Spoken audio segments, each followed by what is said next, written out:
Good evening, my darling batlings. I hope everyone's had a fantastic day. I'm joined tonight by Nico, JKR, and we might be having a Miles join us later, depending on if he's feeling up to it. Tonight we are finally returning to the game with the longest title that isn't related to an isekai series that I've ever seen. Castlevania Lords of Shadow Mirror of Fate HD. That is its official title. Hello there in chat, Iron, Miss Mandy Lynn, and Nico Ortiz fan. Glad to see you guys here. Hey guys. So, since Iron asked how are the three of us today, I'm a little bit tired because I had a long weekend with me traveling out of town to my sister's graduation party, which itself was very tiring in a good way. It was fun. It's just, social battery drained. Was tired afterwards. Slept good. Went to bed at 10, woke up at noon. Well, at least you got a decent amount of sleep. Yeah, and then I had to drive back. So, yeah. Oof. You had fun? Yeah, I did have fun.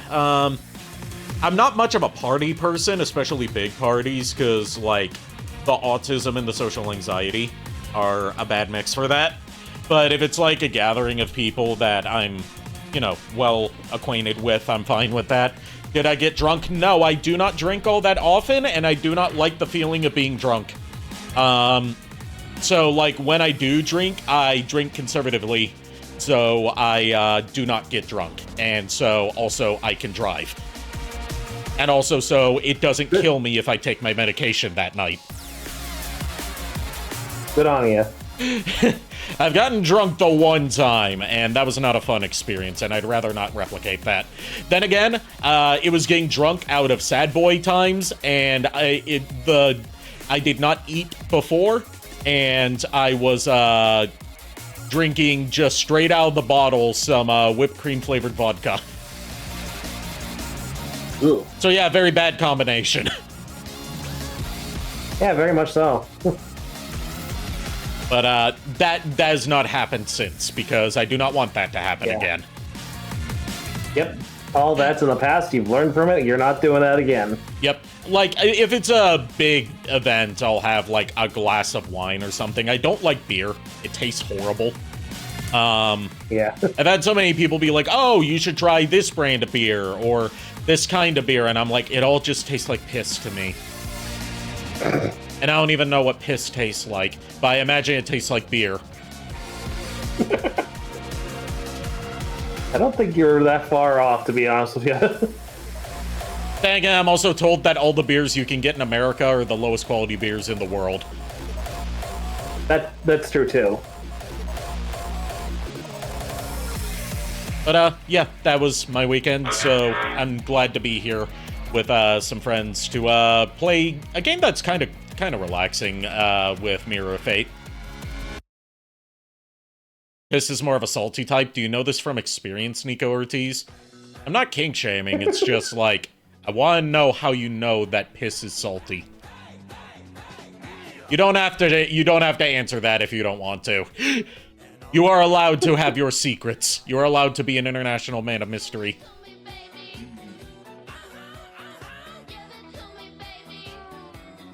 Alright, so with that said, why don't we get into Castlevania? The fuck is this song? Pretty Fly for Rasputin. Oh, okay. It's Rasputin by Boney M with the lyrics from Pretty Fly for a White Guy. Ah, okay.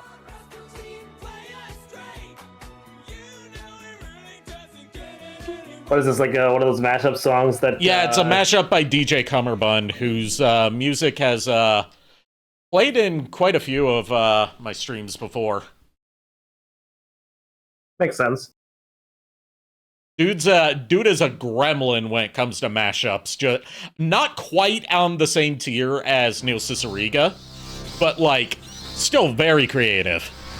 And he also records new vocals for them sometimes to blend the mashups better during choruses. And also intersperses a lot of audio from Macho Man Randy Savage. I believe we were on... Which file were we? This one? Can't remember. We'll find out. I believe we started with Alucard's story. Okay. We finished Simon. It's just, I have 2 save files, and I don't know which one's the right one. It's this one. Because it's right at the beginning of Alucard's story. So, just out of curiosity, did you ever actually play DK64 this week, or did you? No, because my N64 controller did not arrive in time. It's supposed to be here by Tuesday. So, I'm going to play it next week. I'm like legitimately curious because I remember seeing like on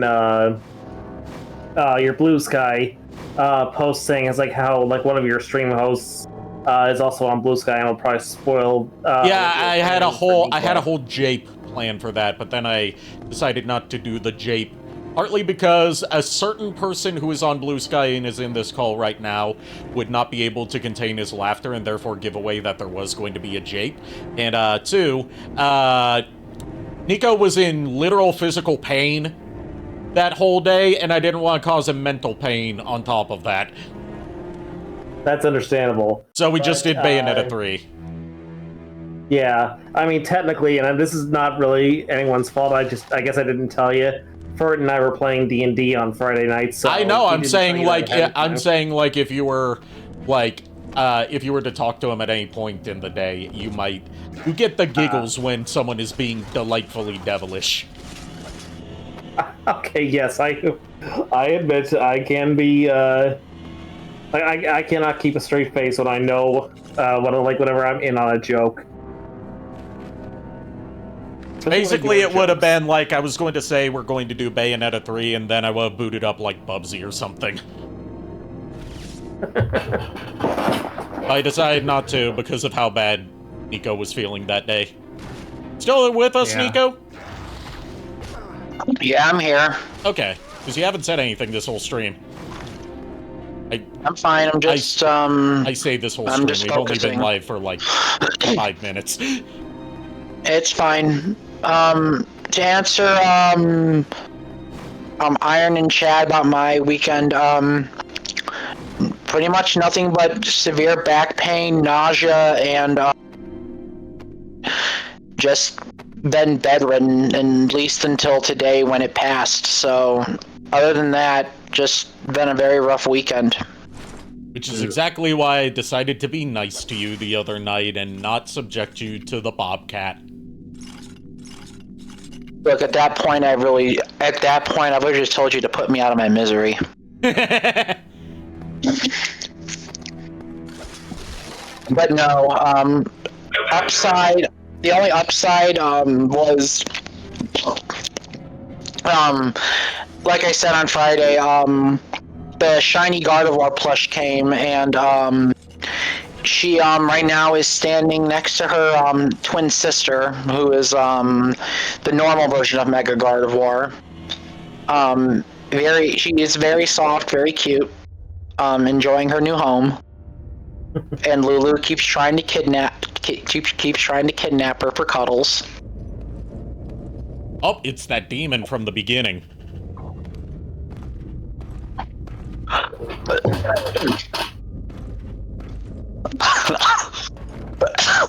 He looks angry.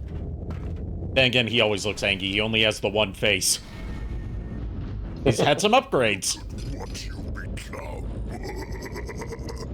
You don't remember me, do you?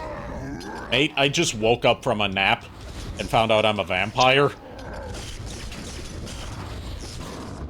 What year did like the original version of this game come out? Like 2011, 2012, something like that.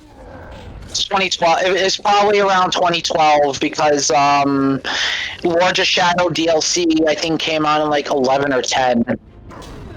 Yeah. This was originally on 3DS, then, like, a year later it got ported to PS3, Xbox 360, and Windows in the lead-up to Lords of Shadow 2. Yeah, I did hear that, Mandy. Thanks to a certain rodent friend of mine. Hey, there's that scene where Simon was going up the elevator and he saw a man on fire, not the man on fire, but a man on fire, falling out of the sky. This is the context for that. Yeah, because Alucard's story takes place alongside Simon's. Yep, I'm just saying that for the audience. I know. I was saying it for the audience too. And we got the bestiary entry for the succubus. I don't see what's so sucky about that succubus other than her sucking people's souls out. You know, now it's starting to make sense why they call her a succubus. Look, to be fair, that is one of the best designs Castlevania has had, and that's in my opinion. Well, the what designs? You cut out. One of the better designs. I mean, given that their usual designs for succubus are just partially naked or fully naked lady. Yeah, but I'm talking about in terms of detail and mechanics for battle. Oh yeah, it's a succubus fight that you can't win just by wailing on her. Yeah. Also, funny thing, you could turn a succubus's HP to 4 9s by in Aria of Sorrow and screw yourself out of trying to kill one of them. Oh. Yeah. Which I find hilarious and incredibly stupid that you can do that, but more power to you. It also proves the fact that their magic point pool is 9,999, so they literally have almost bottomless magic, same level as Dracula. And yet they still serve him solely because they're into pet play. Well, that and also the fact that succubi, depending on the lore you go for, so in terms of Castlevania's lore, succubi still count as lesser vampire rank.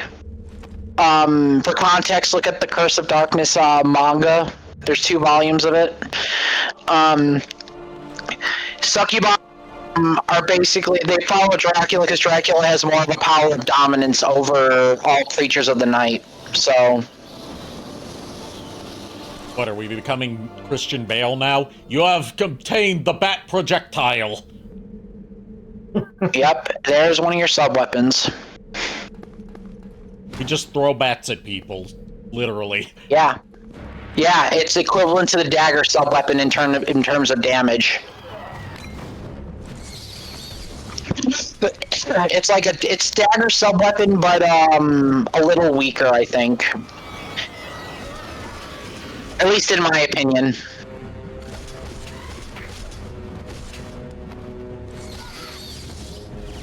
Also, my mic isn't cutting out now, is it? It's fine. Okay, I'm just making sure. Like I said, I don't want to drop like another 50 or 60 bucks on another headset again and have this problem. Understandable. Have a nice day.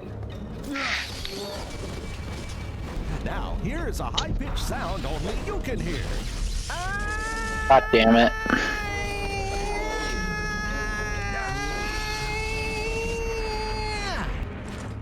Speaking of Michael Keaton, Miss Mandy Lynn, I just recently picked up the new Lego Batman game. Haven't had a chance to play it yet, but might make for some good stream content.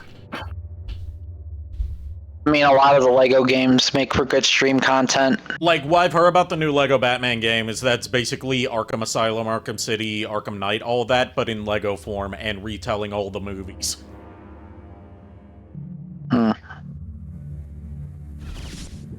Okay. Including the Michael Keaton ones.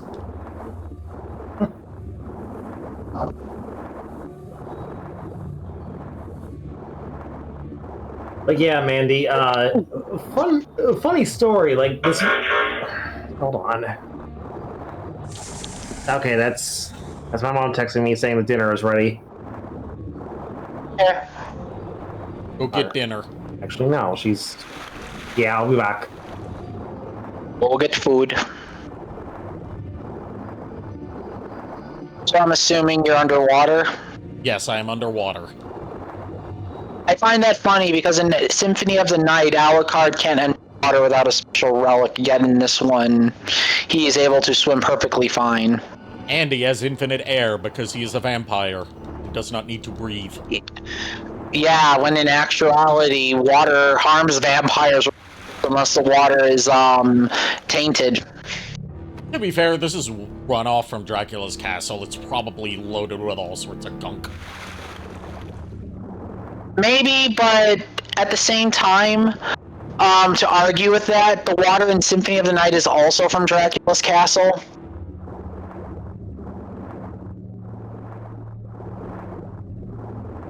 So, I'm just thinking about Dracula accidentally tripping and falling into the water pit that's in the very beginning of his castle in Symphony of the Night and dying that way. Oh, damn it. I mean, to be fair, the only time he's ever walked was in Order of Ecclesia. Yep. And that's cursed as all hell. We do not need to remember that.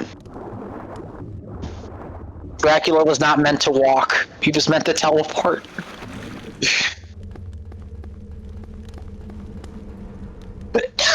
The way you're saying that makes me think of something that Yahtzee Croshaw, one of my favorite game critics, said about Lords of Shadow 2, and a lot of its more mediocre gameplay sections, where he said, like, Dracula is the Lord of Darkness. Dracula does not do mediocre stealth sections. Dracula does not fetch quest. I agree.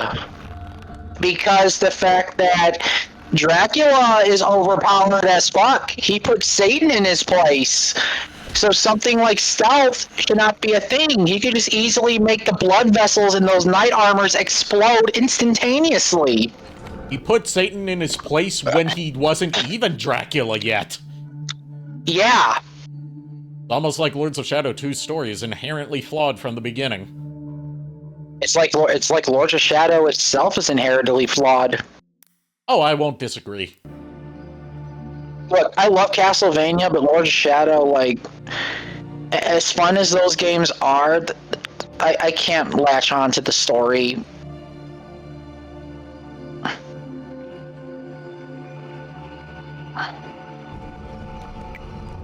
This makes me want to play the classic Vanias every time I boot up Lords of Shadow. Well, at least we now know that they're not doing more Lords of Shadow. Yeah. And then all of a sudden they reboot and remake Lords of Shadow. You joke about that, but Lords of Shadow isn't easily accessible on modern consoles, and Konami does want their games on as many platforms as possible. Why the fuck can't I move? Okay, that was weird. Did your controller disconnect? No, it's wired in. And now the Xbox is turning on. Okay. You're having a phantom haunt your house. Well, I do live in a haunted castle, so... Maybe they want to play Xbox. Maybe they want to play some Halo. Joke's on them. I only have the good Halos on there, so 1, 2, and 3 in reach.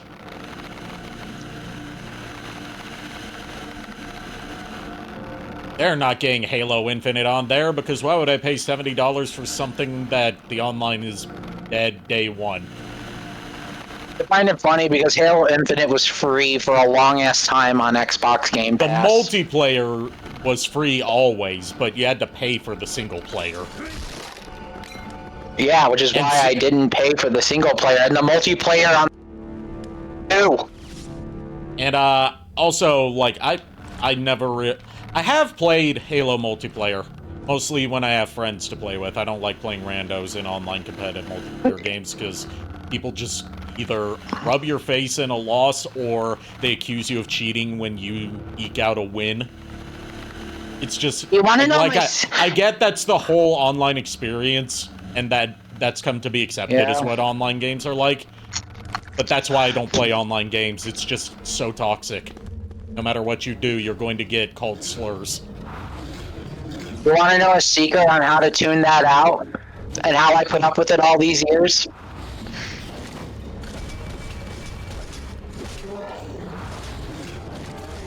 Okay. Just laugh at what they say and then just leave the lobby. They can't follow you.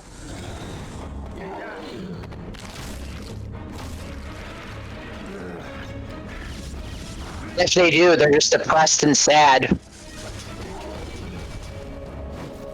Like, the one Halo I really got into the online multiplayer for, because it was, like, the one Halo game literally everyone forgets about, is Halo Custom Edition for PC.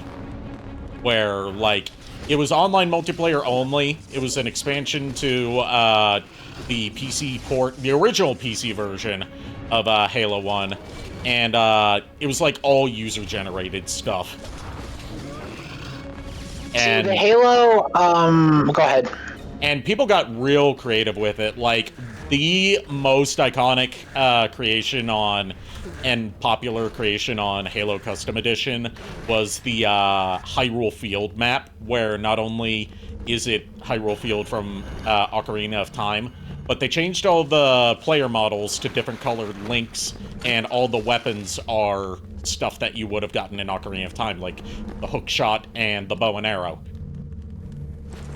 Yeah. And all the vehicles are Epona. Yeah. The Halo multiplayer I got into the most, and this was during, like, when 360 came out, was Halo 3. I played the hell out of that multiplayer, because I had a few people in high school who I played with, as well as some friends. That's the other And, one I kind of got into, but I fell off around the time the first map pack, first or second map pack came out, which I picked up the first one, never picked up the others. I think the furthest I gotten into actual ranking was Captain, but aside from that, I just played to blow off some steam. Also, it was funny to hear a bunch of squeakers and salty little jerks bitch and complain about getting killed. Yeah, I'm not sorry about that. Believe me, if you're gonna bitch and complain on an online multiplayer game, I get there is salt, but there's salt and then there's toxicity. You know what my low-key favorite thing in Halo 3's online multiplayer was? And What? it's something that would probably not happen nowadays due to, like, various things that have happened over the years surrounding, like, ownership rights and stuff. Riftball. Yeah. Griffball was fun. My favorite modes were Slayer, Team Slayer, and King of the Hill. The one mode I hated was Zombie. Zombie was only good if you were playing on, like, a custom Forge map. Yeah, and usually when you play as the zombie, it's not fun. Yeah, you're fast and you get the sword, but one headshot kills you. Yeah. And people just camp a certain area and you just keep killing you over and over again. It's not fun.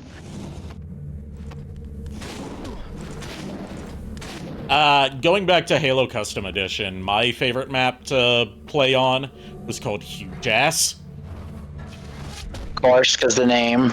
Well, not because of the name, it's because it was it was like two bases on opposite sides of a canyon, like a massive canyon.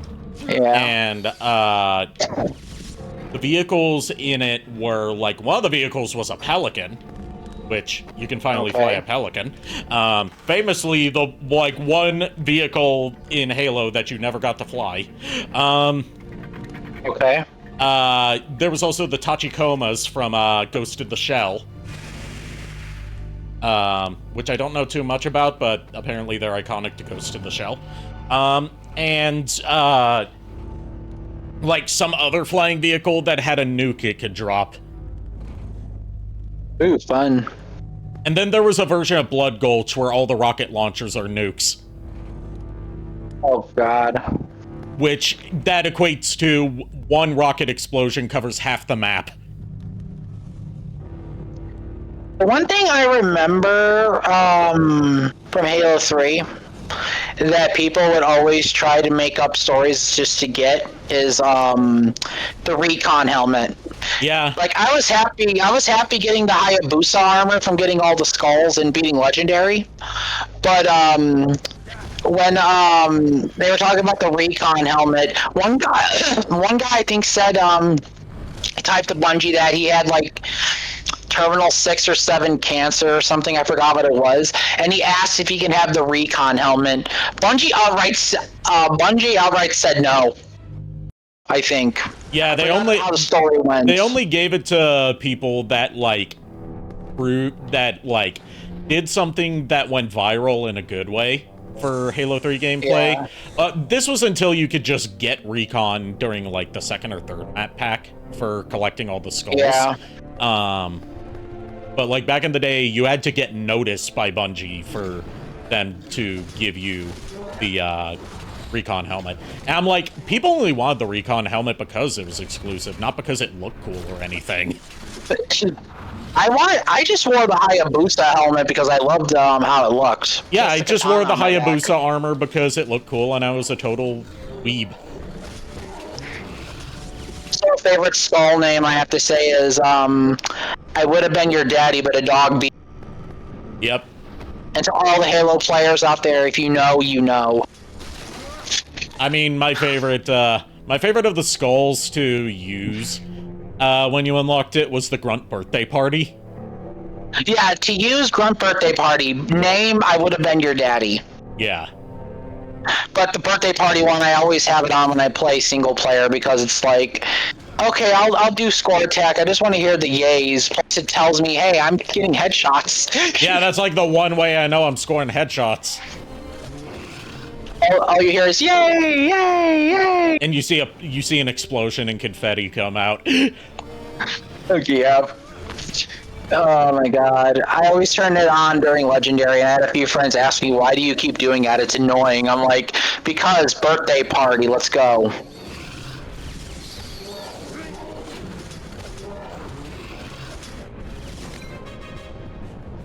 Yeah, no, Halo 3 in my opinion was peak Halo. That's my opinion on that one. Peak Halo for multiplayer, very much so. Single player, I'd say Halo 2. As divisive as Halo 2's ending is, and I'm saying this as someone who does not give a rat's ass about the story and lore in Halo, Halo 2 had the most fun campaign to me. I like out of the ones I played. Yeah, Halo 3's campaign I had a lot of fun with. I played Halo 2, but the first time I did that, me and my friend, I'll call him Raptree because that's the name he went by on Xbox. We went to a place near my house called Challenger's Hub, which was a gaming cave.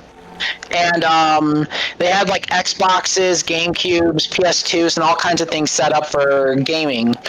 And one of the games we played together was Halo 2. I never played an Xbox before, but I played a Dreamcast. So I was holding this Xbox controller playing Halo, and I'm like, what the fuck do I even do? I didn't really get to finish the campaign with him, but it wasn't until like Halo 3 when I actually got to play a full campaign. And between me playing that, Halo 1, and Reach, and ODST, I like Halo 3's story a little bit more, with Reach being a close second. Oh, Reach has the best, like, story, mostly because it's self-contained and doesn't throw a bunch of terminology at you that just kind of have to go with. Plus, that finale is just so chilling. Yeah, you had to survive. Also, there was one thing in that game that me and my childhood friend always made fun of every time we got to it. This girl was like pulling against a Spartan to get him to let her go. Hide your bacon! And we were just like, because it sounded like hide your bacon or whatever at the time to us, and we always made fun of it when we got to that scene. I was just like, yes, like you're stupid, but that's fine. Like with the final stage, it's not just that you have to survive; it's that you can't survive. It's a hopeless fight. Yeah, it's basically survival. Yeah, it's survival, but it's survival that you can't win, and a lot of games are too afraid to do that without like having you get like rescued in the end. Like, no, this is just you putting up your last stand, which you know is doomed to failure, and no one's coming to rescue you. Yeah, and oh right, there was another time I played with my friend, oh god, alright, my friend's Kid and Drew. We were doing the campaign for fun on Legendary PC. I think this was like a year before I lost my vision. And, they thought I killed my friend with a shotgun, even though I had the shotgun. I'm looking down, and my friend Kid is like, give me the shotgun. I just looked up at him and I shot him with it, and I'm like, what? You said give it to you, I let you have it. And he got so mad with me, but he was laughing at the same time. Just to read to you a question that Iron had for you about King of the Hill mode. Oh? Was it, did it have lots of propane and propane accessories?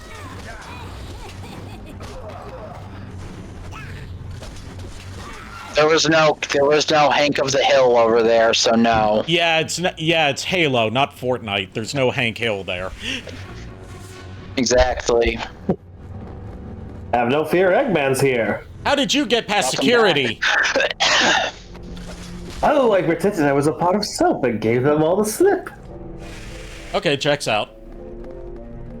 Okay. You just got mist form, by the way. Nice. Now you should be able to go through certain objects normally. Then again, Alucard's story was one I didn't really play much of. I've only beaten Mirror of Fate like once or twice. Trevor's got the best story out of the three, but Alucard has some of the most fun combat out of the three. See, like, my opinion on that is different. Like, I love Simon's combat style and Trevor's story mode. Alucard, to me, was... like, as someone who is used to him in Symphony of the Night and other Castlevanias, I just... something was missing. I will say I like Alucard's gameplay in this better than in the DLC for Shadow 2. DLC for Lords of Shadow 2 is just such nothing. Yeah, again, Lords of Shadow 2, Alucard is doesn't get much time to have fun with the gameplay, but I don't know why I just could not get attached to Alucard's way of play in Lords of Shadow than I did his Symphony of the Night iteration. Well, Symphony of the Night iteration is perfect in its first try. Hard to top perfection. Well, aside from that as well, what I like also is the fact that you can input spells and unlock them instantaneously. Alucard is just locked down to Mist, and the 2 sub-weapon abilities he gets. He gets the wolf form, too. Yeah, but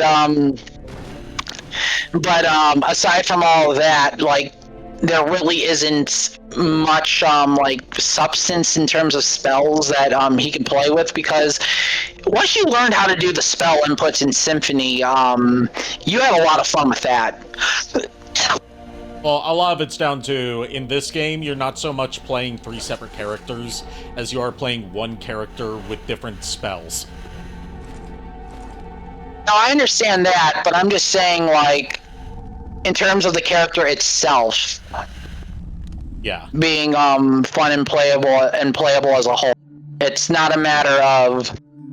I'm not gonna like argue that this is in any way magnificent gameplay for an Alucard type character. I'm just saying, like, it's not the matter of how Simon, Trevor, and Alucard play similarly, just with different certain weapons. it's a matter of like Alucard being more fun to control in Symphony of the Night with a lot of his abilities and powers than Mirror of Fate. Yeah, I'm not gonna disagree with War that. the Shadow as a whole. I'm just saying, out of this game specifically, out of these three characters, in this game specifically, Alucard has the more fun combat because I feel like his spells naturally work into his moveset better compared to the others. Yeah. And then Trevor has the most interesting story out of the three of them. Well, yeah. And Simon's also just kind of there. Simon has the most fun exploration because you get to build up those exploration abilities throughout the game. Well, also, to be fair, Trevor has had more experience than Simon had with certain abilities, and Alucard in general as a Dompier has a lot more going for him, where Simon is just a human. His magical abilities and prowess aren't fully developed. He's more akin to using the whip and his axes more so than actual spells. Y'all cool if I join for a bit? Miles, I've told you so many times before, you can join. You don't have to Miles, ask. Miles, get your butt in here. But no, go ahead. Sorry. No, you go ahead. You weren't finished. I'm sorry. But in Simon's defense, he's more skilled using his actual weapon and sub-weapon rather than magic, because again, he's just learning magic, and I'll wait till this is finished. I mean, there's not much dialogue in this cutscene. Okay. But Simon is more skilled with martial prowess and ranged weapons than he is magical spells, because again, his mother was killed, and his father, and he had to grow up separate from them, so he akined himself more to the wilderness rather than attuning to magical power. He focused more on physical ability. So in his defense, magic gameplay is not exactly Simon's forte, which is why Trevor and Alucard both have better magical skill in terms of combat. Plus, plus, like they said in the beginning, Trevor was trained by the Brotherhood of Light. Yeah. So he would have more attunement to magic than Simon ever would. Also, I don't know if it's just like the brain rot finally taking hold and ruining me forever, or if it's just because You mean it hasn't ruined you already? No. Dang it. Or if it's just like I kid. Me being tired this weekend, and therefore my filter and a lot of my do I dare say this not functioning correctly, but Alucard. Oh God. You're welcome, Uwu. God damn it. Also, you know I was joking, right, about the brain rot not taking hold of you. Oh, yeah, I know. Alright, just making sure. But, no, like, throughout the Castlevania series, each Belmont has a speciality to them, be it a combination of magic and martial prowess, or one or the other. It just depends on where you want to cut the point off at, if one's a full spellcaster or if one is a actual just plain up warrior.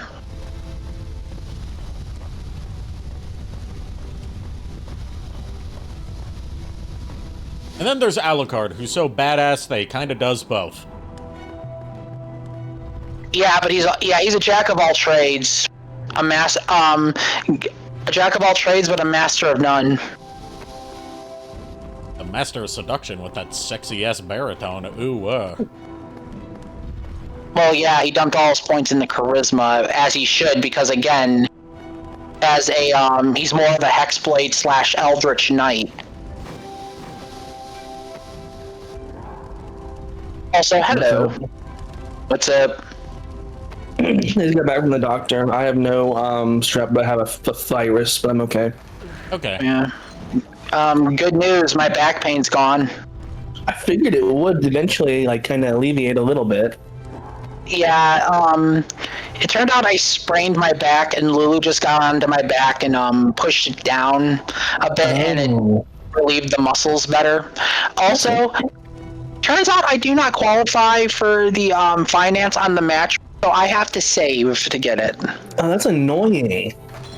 Yeah, it's annoying, but it's whatever. I'm waiting till January because according to them, and my mom talked to a friend who also has a Helix mattress. She said definitely it would run 18 or 1700 in January compared to now it would be 2150. Yeah, they always have a sale. So I'm just waiting until then. Aside from that, yeah. Also, I hope JKR is okay. He's here? His headset just needs to be charged. Oh, his headset needs to be charged. Okay. I keep in mind I can't tell when people join or leave because Discord stream mode. Yeah, I just checked. I was just making sure because when Ari here said Alucard, I thought JKR was done for the night. Nah. I am really proud of myself right now. I've gotten to a point with my little project that it now talks in Discord. Ooh, nice. Oh, nice. And Ari, you'd be happy to know it knows who Scott the Waz is. Good, because every time I asked it basically anything, it broke. You gotta say its name first. Which I did. And yeah, but now I'm gonna test it right now because I have my laptop closed. There's specific programs I need to run to make it work, so that's why I need to make sure what programs are open. Cutscene time.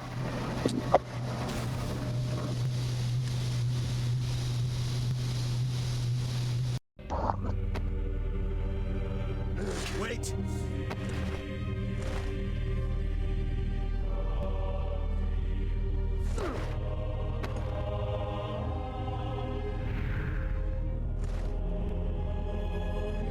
Is it him? Back.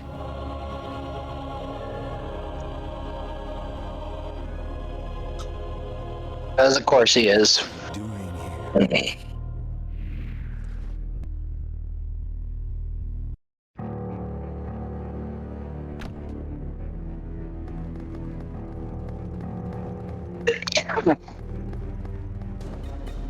Are you guys excited about the new Castlevania? Yes, October but 18th. Yep. October 18th. the thing that made me the most excited of the announcements that have come out this weekend is, holy shit, we're finally getting a new Spyro, which is something people genuinely thought would never happen. And it's the original voice actor from Ripto and Up, and then so that's even better. And it's been confirmed it's Toys for Bob developing it, which is a big deal because they were basically gutted and dissolved a while back until they were able to reach a deal with Activision where they were allowed to operate independently and keep the Toys for Bob name and then potentially come back for future games as, you know, a third-party contractor. I'm excited for the fans of Spyro about them getting 4. And it's it'll hopefully be a better Spyro 4 than Enter the Dragonfly was. Yeah, probably. Given Enter the Dragonfly was literally released unfinished. I mean, I am hoping for the fans as well with their game. Definitely. Well, I'm excited because they announced Persona 4, the remaster on that, which looks great. Well, we already knew about that. It's just they showed it. And then they also announced 6 officially. So, Godzilla. Oh yeah, Godzilla, that game. Yep, Godzilla Destroy All Monsters Melee Remastered, which people have been petitioning Atari to re-release the Pipeworks trilogy for years, and they're doing it now. Like, Atari, That's you know, good. meme on them as much as you want for all the, like, really stupid business decisions they've had through their entire 50-year existence, but they have been on an upswing lately. Oh yeah, 100%. Even if their titles don't, like, perform the best financially, they're still putting out stuff that the fans love. JKR. So, fun fact, my mom and I were reminiscing about Crash and Spyro this morning before the news about Spyro 4 dropped. Like, I did not get to see... I still haven't been able to watch that trailer because I've been gone all day. But, yeah. I haven't watched any of the trailers because, again, I have no physical way of actually looking them up at the moment. And the last trailer, again, I've seen was Belmont's Curse. That was the last game trailer I listened to aside from Code Veronica remake. Like, the one thing that I know is going to be obnoxious about the announcement of Spyro 4 is that there's this particular Spyro and Crash YouTuber called Canadian Guy A, who is going to be like, I called it, I told you Spyro 4 is going to be announced, and my reaction to that is, yeah, because you've been saying every week for the past nearly decade, Spyro 4 is going to be announced at whatever the next upcoming event is. When you guess that that's going to be announced at every single industry event for a decade straight, of course you're going to get it right eventually. That's just law of averages. That doesn't mean you had insider info. True that. That doesn't mean you should be respected. That means you got a lucky roll.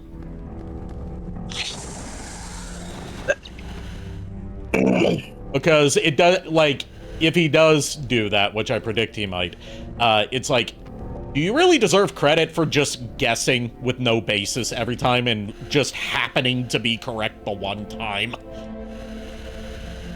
I don't think they do. Yeah. Like, say what you want about I don't know.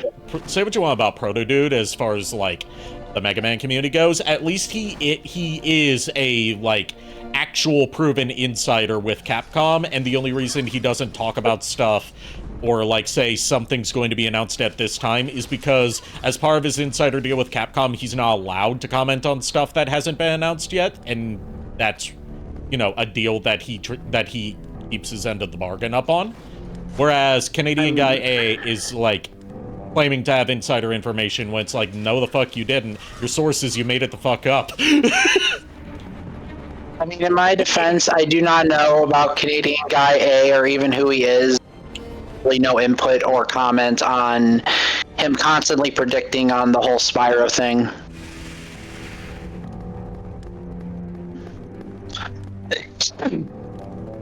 Yeah, Code Veronica's getting a remake as well, JKR. And that's one that like Capcom fans and Resident Evil fans have been wanting ever since Resident Evil 2 remake. And it's the one that Capcom has just been biding their time and putting off doing for the longest time. Yeah. And I'm like, why are y'all so, like, cagey about doing Code Veronica? Like, there were like believable rumors that they were going to do remakes of 5 and 6 before they did Code Veronica. Mm. And it was believable because it seems like the kind of thing they would do. We're going down the list. I mean, to be fair, it's already happening, so the masses can calm down. Yeah. Yeah. It is going down the list, I think. Like I said, I'm just excited. The one game that for is Curse, because again, new Castlevania after a really long fucking time, and it's not really gonna top, and no other game right now, and this year practically is gonna top it for me. Yeah. So The new Persona looks really dark compared to the others, so I'm kind of excited about that. Persona's usually pretty dark when you get past the anime visuals. This one's a lot darker. Like, this one is like Persona 3 and Persona 2 merged.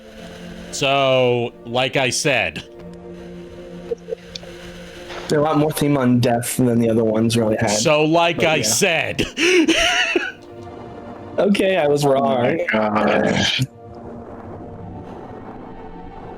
Yeah, you're right though. Also, like Persona no being surprise- dark, perish the thought. It's not like Persona started out as a spin-off of Shin Megami Tensei. Also, no surprise to people with Nintendo. Ocarina of Time is getting ported to Switch. Or getting a remake, No rather. surprise. Remake, rather. Yeah, you know what I mean. Another remake? We don't need another one. It's for the 40th anniversary of Zelda. And technically it didn't...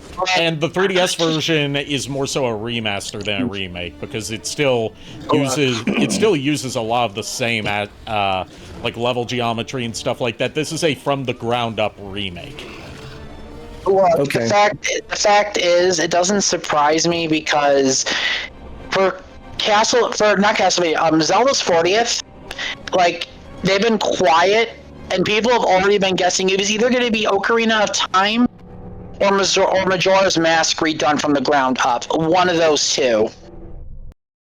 And Ocarina of Time was the one chosen. So it does not surprise me. And honestly, since Ocarina of Time is the more popular Zelda amongst the fans, it makes sense. Hero Phantom, thank you for the raid. How are you doing? Can I get a mod to do a shout-out command for me, please? How are you doing? I hope you had a fun stream. Sorry if I seem out of it today. I've had a long weekend. We're just playing. Don't worry. We're just playing some Lords of Shadow Mirror of Fate HD, and yapping about the announcements that happened over the weekend.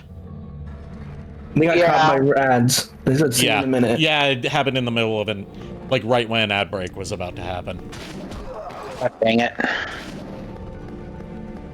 JKR's on it with the shout out. Okay. They were playing Unicorn Overlord. I don't think I've heard of that. I've heard of it. It's a, if I remember when my friend Gig told me about that game, it's like an RPG or like an RPG that is brutally hard. Then again, I have not played Unicorn Overlord. I've only heard Gig talk constantly about that game. All I know in relation to unicorns and overlords is that pink fluffy unicorns apparently enjoy dancing on rainbows. God damn it. God damn it. Oh, I got my Sky Strike, my Yu-Gi-Oh cards today. Okay. Nice. Did you get around to mailing my stuff? Wow. Dude, don't. There's a whole thing on that right now. I'm trying to figure out. I'll explain it later. Okay. Look, I'm not harassing Miles over the Guard of War cards because I know Miles has got some stuff going on. I'm not so- harassing him. I occasionally ask. I know. I was never mind. I could was a harass him, joke. but that would just be for my entertainment. Harass Nico instead. Nah. No. You like What, it you more. want me to harass a blind man who can't defend himself? I mean, You do that on. You and Lulu both already do that to me, regardless. Anyway. Like I said, you want me to do that? Sure, Nico just admitted that he does, but I'm not gonna speak on his behalf.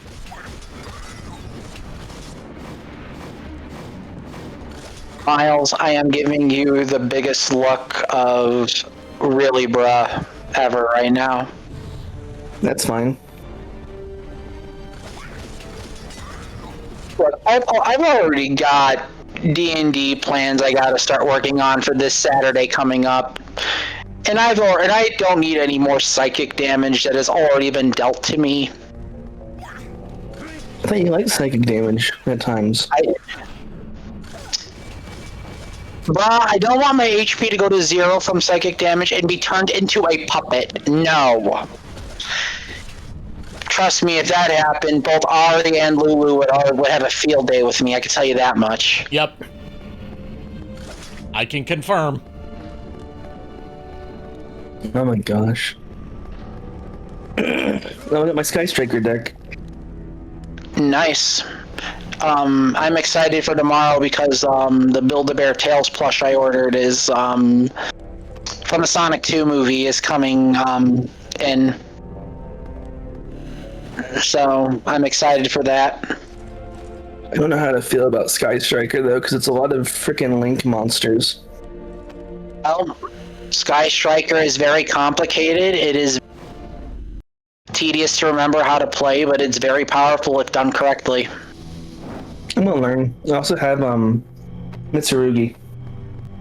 Mitsurugi from Soul Calibur? No, I Basically, just play the deck in Master Duel and memorize the deck by heart. That way you know what to do in real life. That is the easiest way I can tell you to learn. Ability to get it, Nico. I don't have the money to buy packs. You do not need them, bruh. I'm gonna make your life a hell of a lot easier. What console or what version do you play the game on? I play on Steam. Okay, so you don't play it on Switch? You don't play it on anything else? Nope. Make another account on your Switch. You will get 1,000 or 2,000 or whatever free gems. It up. And through there, just build the Sky Striker deck by searching up the cards you need to build the deck, and just or just get the from there that help you pull Sky Striker, and burn down the cards. You're guaranteed to type deck easily. Okay. That's how I build a lot of my decks. I just I have the game downloaded and made an account. Xbox and PC are the ones that share my account as well as Switch. I used the PS4 version to sample, so I know what to use on my main account. That's how I built my Infernobles and my Paladin and my Light Sworns and Silent deck. I'm gonna do that right now then. Yeah. Like, you get a bonus just of like a shit ton of gems, so you can easily just make any deck you want. I'll be RV anywhere in the restroom. Take your time. I forgot how ass this Reaver fight was. Yeah, Reaver's not fun. Mostly because, like, I have trouble reading his telegraphs at first, because, like, usually in Lords of Shadow, when you see the unblockable attack flash, that means dodge out of the way. But this is like the one dude where it's like, no, he's got an attack that you have to jump and an attack that you have to dodge. Yeah, it's supposed to be a mix-up, but it's annoying to deal with. It's annoying because he's like the only one that does it. Oh no, don't bore me! I did not consent to this. Okay, I did not know we were getting to that kind of fetish today. Okay, He then. swallowed Alucard whole. What else would you call it? I mean, I know what... I mean, you're not wrong about what it is.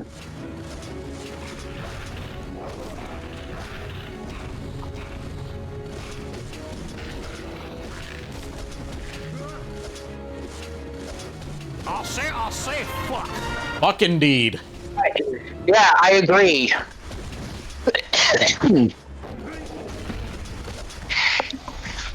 Look, the point is, chat, a lot of us in this call have had a weekend, and it was a weekend of weekends. Either some of us had parties, some of us had pain, and some of us just went insane. Either way, if we don't sound as energetic, we apologize. You know what they say, take the pleasure with the pain. That's what BDSM's all about.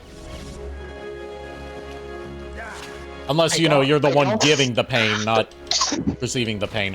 That's what masochism's all about. Let me be more specific. I was going to say, my back pain wasn't caused by that, but okay.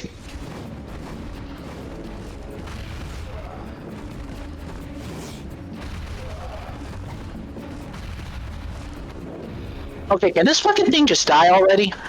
Yeah. He was doing that attack where, the phase where he goes up to the upper level and shoots down exploding blood beans at you, and you just have to wait for him to come down. The other thing I do not like about some of the bosses in Lords of Shadow in general is the fact that their HP pools are way too fucking big. It's not just that their HP pools are really big, it's that, like, no matter how much you level up, your attack power never really goes up. It's just you unlock more combos. Yeah, but the game's more focused on doing combo damage rather than just leveling up your weapons anyway. It's just the fact that the bosses have way too much HP. They're literal HP sponges to where you feel like the attacks don't really matter. Lovely. And meanwhile, you are just the opposite of an HP sponge. Yeah, you die in a few hits. And, that's the thing. It's just like... Also, the blast radius of these blood explosions is questionable. I mean, fair, but again, like, my main issue is, and this is just me, and if people want to argue with me on this one, they can. They have way too much HP to, even, like, make you feel like you're doing a difference to these creatures. Like, yeah, it's supposed to be difficult, but there's difficult, and there is, being so obnoxious that, that you're just sitting there for hours on end. I'm not gonna disagree with you that the combat in Lords of Shadow never really clicked properly. Yeah. Like, they wanted to do the God of War thing, but what God of War did was you got stronger as you leveled up your weapons. Yes. Lament of Innocence did that as well, because you got new whips to equip in Lament. You got combos that actually elevated your combos with the elevated your damage with the higher combo list, and you actually felt like you're getting stronger. Yeah, especially in Mirror of Fate, you don't feel like you're getting stronger because, like, you get new combos every time you level up, but you have to actually look up what those combos are. And most of the time, it's like, why would I do this when I can just spam my basic combos? Yeah, I think it was more... I think Mirror of Fate was just trying to... akin to, like, the original Castlevania, in a way, because in that one, you didn't really have, well, no, in that one, I guess you kind of had a damage upgrade, because you upgraded your whip over time, but, I think it's just more along that front that, it's just, this Castlevania, although simple is fun, this one's a little too simple. Yeah. If that makes any sense. I almost made a joke about simple and clean. Simple and clean is the way that you're making me feel tonight. It's hard to let it go. God damn it. But no, Miles, like I said, with the whole Master Duel thing, if you make a new account on one of your other consoles, you can just get a shit ton of free gems. And now we have the Persona form. Oh, the wolf. We can now turn to Doggo. We can now turn to Doggo. Does this count as Wolf Daddy? You would have to ask Lulu. I am not the expert on wolves. So, what's the whole thing about wolf form exactly? Like, It makes you stronger and allows you to break open these wolf doors. Yeah, basically. I mean, how does he get it? Well, basically, vampires or wait, before I answer this question, Miles, are you asking in general or actual, like, getting the ability power up? Just in general, why? Like, because, you know, most lore is vampires and wolves hate each other. Dracula's always, it's a callback to Dracula. He could turn into a wolf in that. Do you want me to explain it, or do you want to explain it? I mean, the simplest explanation is that, like, it's a callback to Bram Stoker's Dracula. In the original novel, he could turn into a wolf, a mist, and a bat. So those are the forms that Alucard usually gets in these games. Ooh. Okay, makes sense now. Yeah. The more complicated explanation is vampires, like Ari said, have the ability to turn into a mist, vapor, or fog, a swarm of bats and other smaller creatures, or wolves, because again, predator of the night plus it move and hunt, and in a sense, like in a sense, it's just basically like a mode of travel, if you want to say, and in a way to also fight. Gotcha. Makes sense now. Yeah, they serve. In this game, the wolf form serves as basically a damage boost form, as well as being able to tear down specific walls that block progression in certain areas. Whereas in Symphony of the Night, it allowed speedier travel and allowed you to squeeze through tight spaces, as well as swim. I will say this though, in Lord Shadow Mirror Fate, I never really used form that much. I only use it to rip down those wolf doors. That's about it.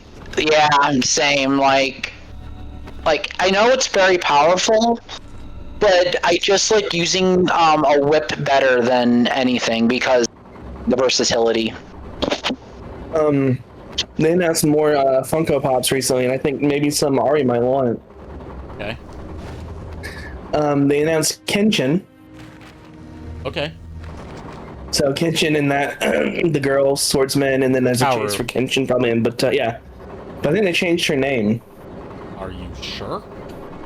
It showed an image of her. The person did, and it said it was her. Hold on. Are you sure it's the same character? I am like 99.99% sure because it looks just like her from the anime. I don't want no premium.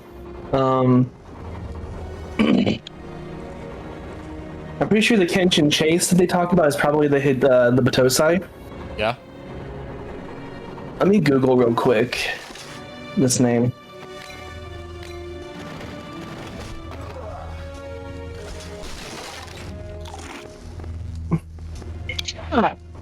Okay, so I figured out what it is now. They showed her, but they meant the bad guy. Okay. Which bad guy? Makoto. That does not narrow it down. Makoto. Again, one, I haven't finished Rurouni Kenshin, and two, there's so many arc villains to Rurouni Kenshin that you can't just say one is the bad guy. Kyoto arc. Okay, I haven't seen Kyoto Arc because that didn't get adapted into the original anime, and they had stopped airing it on Toonami by that point. Gotcha. So they announced those. They announced, shoot, they had a whole bunch. They announced some, hold on, let me get the list. And also, I'm just gonna say this: I'm not going to search those out or even ask for them, because I do not want to support the creator of Rurouni Kenshin in any way, because he's a despicable piece of shit.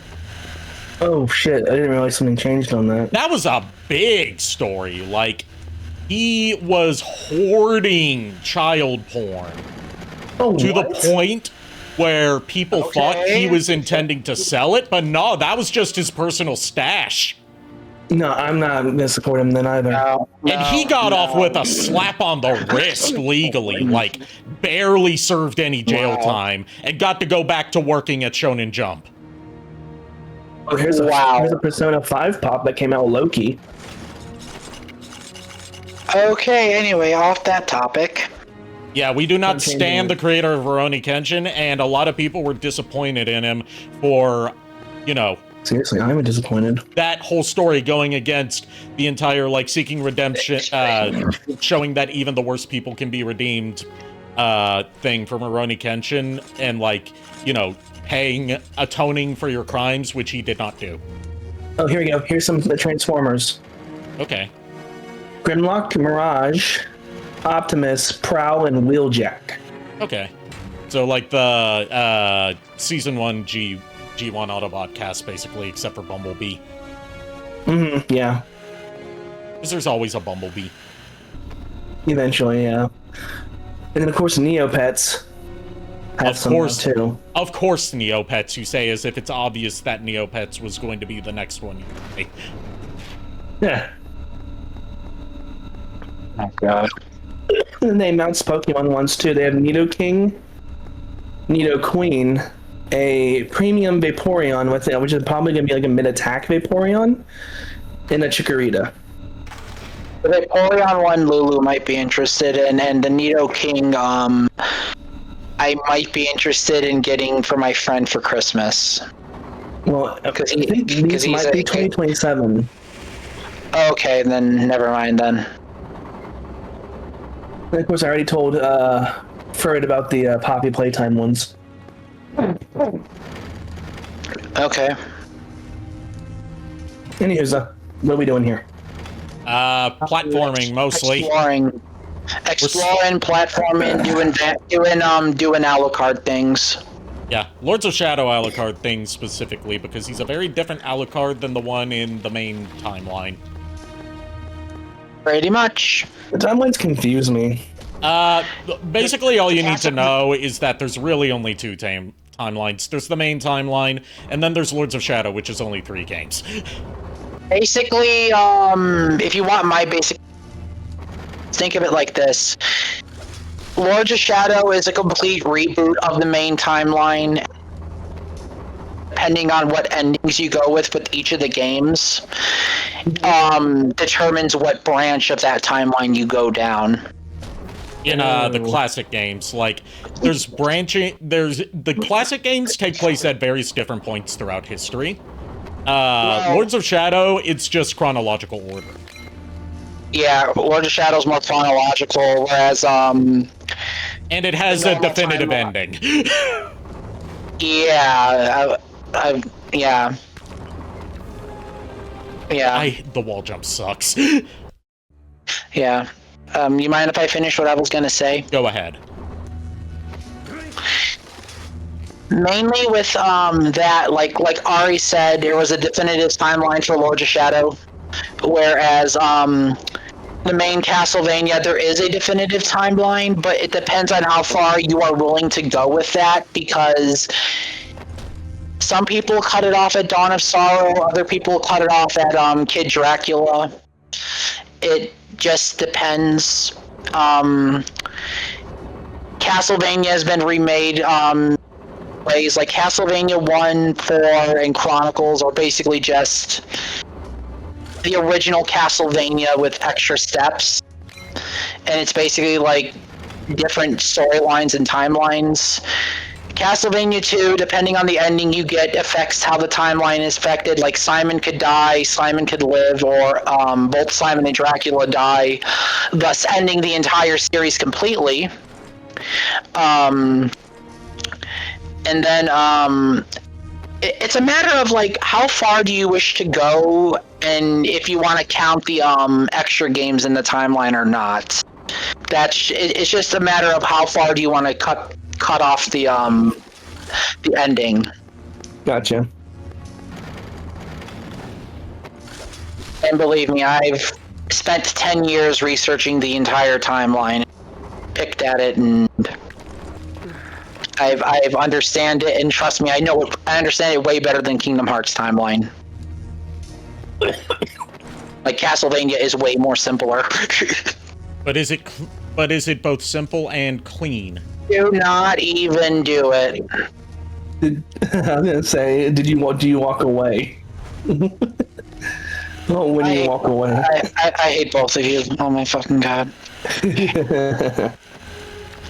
Speaking of, I could do some Kingdom Hearts content next year because it would line up well for anniversary stuff. Next year is Kingdom Hearts' 25th anniversary. Don't you feel old? Jesus. Nice. I feel older than old. Kingdom Hearts 25th. Yeah, it is 25 years. That's right. Kingdom Hearts came out in like 2002? 2003. 2002, never mind. It was a year off. I mean, fair. Plus, it can help me understand Kingdom Hearts lore, because I know Final Fantasy lore. I don't dare touch Kingdom Hearts lore. Fuck that. I will say there's certain parts of Kingdom Hearts lore where I'm just not going to be able to help you on, because it's stuck inside, like, mobile free-to-play games, and I refuse to invest time and money into that. And look, at this point, I'm just going to be there for the RPG combat and music. Like, I do not... Like, I'm going to be honest, like, I like Kingdom Hearts, but I don't like it enough to care about the story as much. The main thing you need to know about the story is that Tetsuya Nomura, no matter what he says, I refuse to believe that he had some sort of grand plan for how everything was going to play out as he was making it. I 100% am a believer in he made it up as he went along. And there's no disrespect in that. Akira Toriyama did that, and he's a legend. Yeah. Yeah. Also, Lulu does that from time to time. Don't do that, Ari. Oh, you don't want me to play Kingdom Hearts? He finds an hourglass. Oh, I thought he was... You have obtained the stopwatch. That is not a stopwatch. That is an hourglass. That is not the stopwatch sub-weapon, no. That is definitionally not a stopwatch. That is an hourglass. Why must you try to gaslight me, Lords of Shadow Mirror of Fate? HD. Oh my fucking god. I have to say the full title because it's so comically long. It has 2 subtitles. Why did I choose to come on tonight? Because you didn't have anything better to do?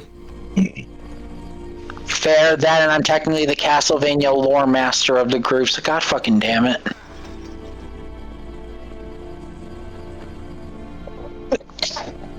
I mean, I do have something better. I do have something better to do, which is sleep. But if I do that, Lulu is just gonna tell me, "Go hang out with your friends," and then I'm gonna have to be like, "Okay, fine." I was going to say something else you have. I was going to say something else you have that's better to do than be on stream with me. Okay, I'll take the bait. What? Lulu? Somehow I knew you were gonna go there. I had to. It would be wrong. It would be a crime if I didn't. Well, to be fair, I would only indulge if Lulu allows. Yes. Because I care about her respect. Yes, consent is is one of the most important things in any healthy relationship. I know this because I've been with her 19 years, and August 3rd is our 20th anniversary. Damn. So 2 decades.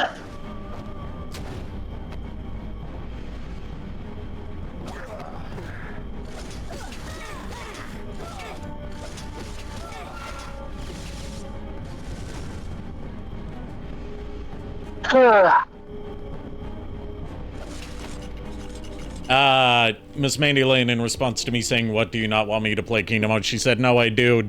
I don't want you to make me feel old." Joke's on you, we're all old here. Yeah, pretty much. Some of us older than others, but old nonetheless. You're only as old as you feel, which is why I'm spiritually 87. I'm spiritually 91 with all my health issues and all my problems.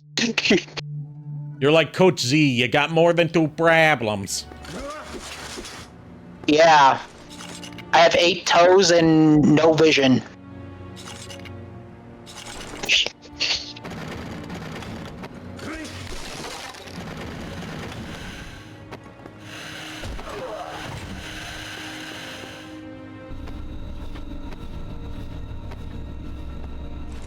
I don't think Alucard's story is as long as Simon's. I think yeah, because Simon's also has that prologue in it as well, and Alucard's doesn't have as many cutscenes. Yeah.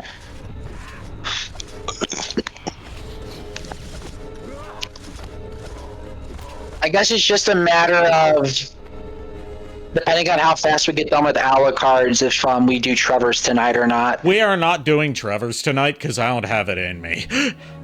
That's fair.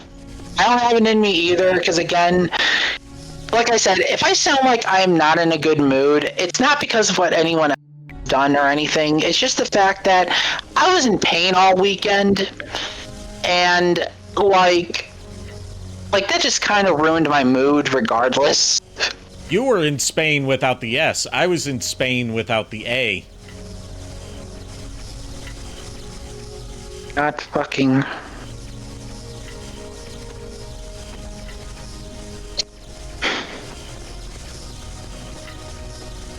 At least D&D is next Saturday. I can look forward to that. Yep.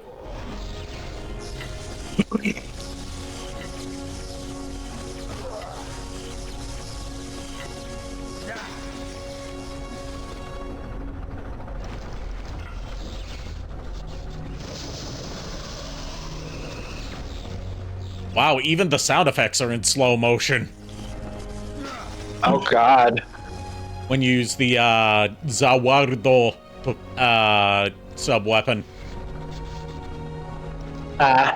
Okay, yeah, basically, yeah, he does have a time stop. Never mind then.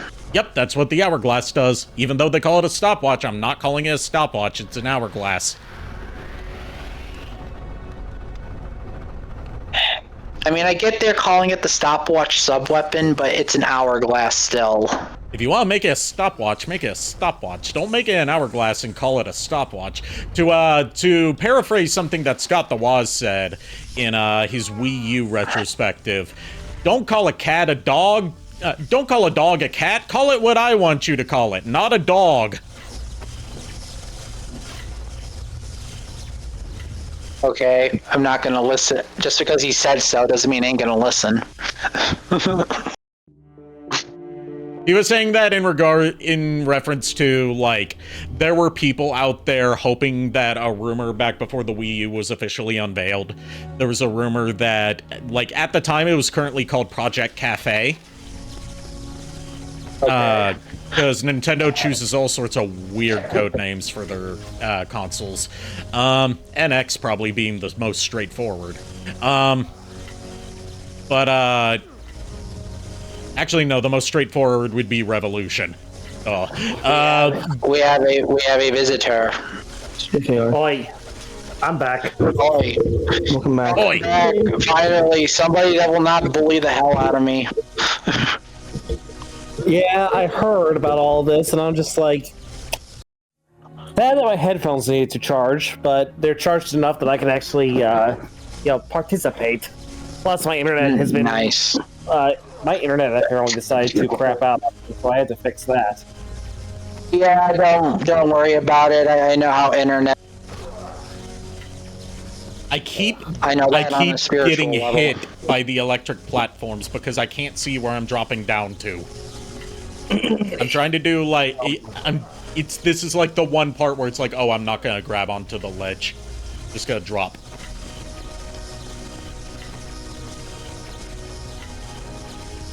In other words, I don't got the patience for this shit. Yeah. Well, I mean, like, I want to grab onto the ledge so I can just see what's down there and approach accordingly.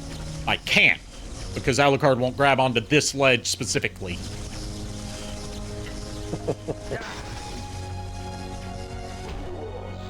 And I can't and I can't just drop down because, you know, this game did one of the cardinal. Also because I was going to say because this game does the cardinal sin of 2D Metroidvanias by having fall damage. So again, you get hurt or die, like I said. Yeah, I was just trying to specify why I'm so hesitant to do that. Because it's like, I can't see how far I'm dropping. So I have to just kind of pray. No, I get you. I mean, I'm saying this for the people that have never played Lords of Shadow Mirror of Fate. That's fair. And I wasn't trying to be aggressive. I was just saying, like... Oh, I didn't think you were trying to be aggressive. I can't imagine you being aggressive. You're very polite. Even when you're making fun of me, you're polite about it. Lulu has been the only one that has seen me lose my cool in front of somebody. And I rarely do because it gets really hard to make me lose my temper completely. Then again, I just have patience for other people's bullshit at times, so... You know what they say, beware the nice ones.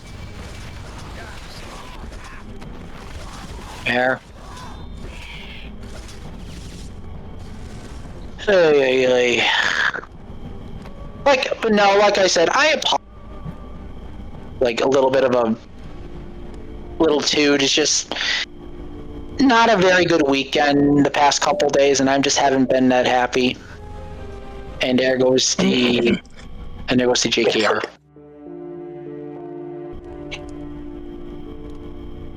And I'm assuming internet.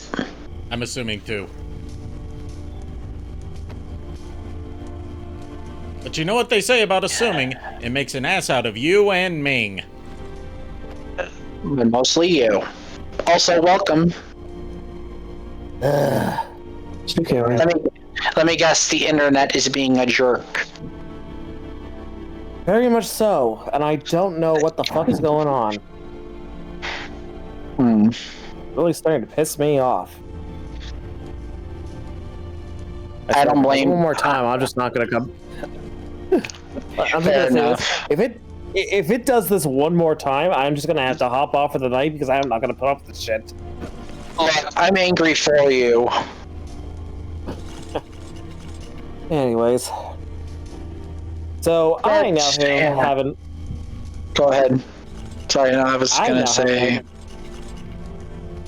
No, you now have in your possession. Sorry. I now have in my possession a Age of the Primes Armada Sideways. Yes. Which, What do you think? you know, I like him. I think he's a little jank for what he is. Yeah. You know, still a pretty decent figure. The minicons definitely need an upgrade kit. Yeah, definitely need new minicons for these things because it's like these are just not the greatest.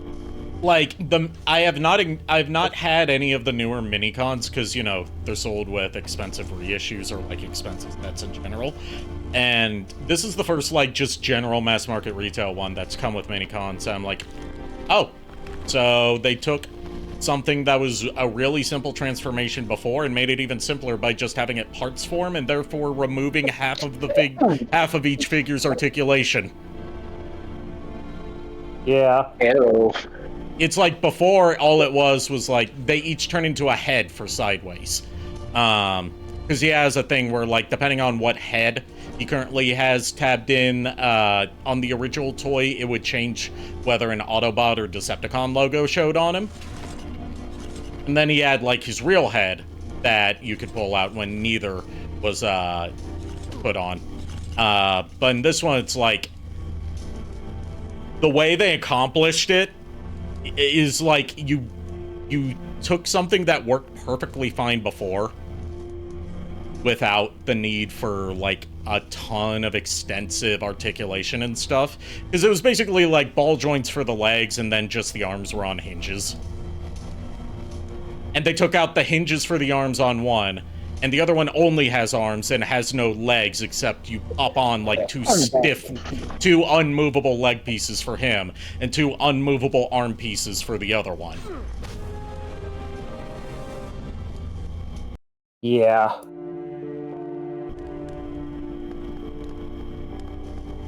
But not only do I have Armada Sideways now, I also have the Studio Series Bumblebee Shockwave figure. Is he bumbling the bee? Do not speak that name in my presence. Oh God. Okay, is he Golden the Bug?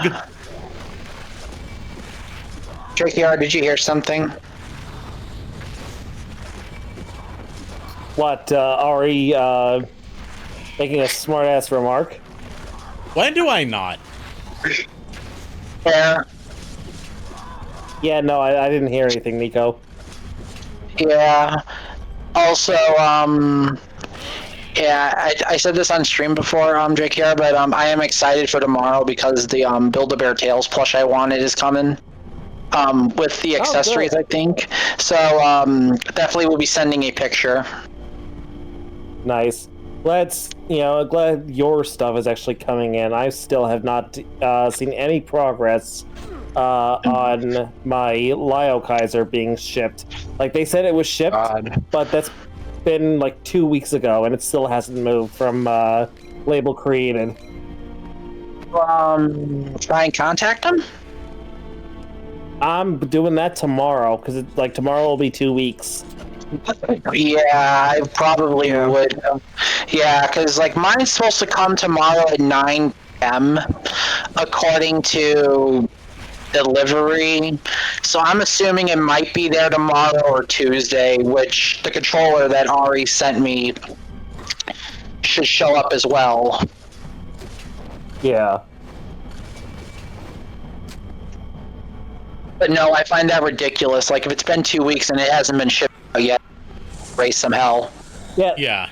Like they sent me the tracking info and everything and shipping confirmation, but like the shipping has not updated from label created, so it's just like I'm just like, okay, yeah, something fishy is going on. Like my friend True Prime also had a similar issue, and he called them on Friday, and talked to them, and apparently they told him that it's apparently an issue with the shipper, and that they will get to the bottom of this and all that. I'm just like, I don't trust that.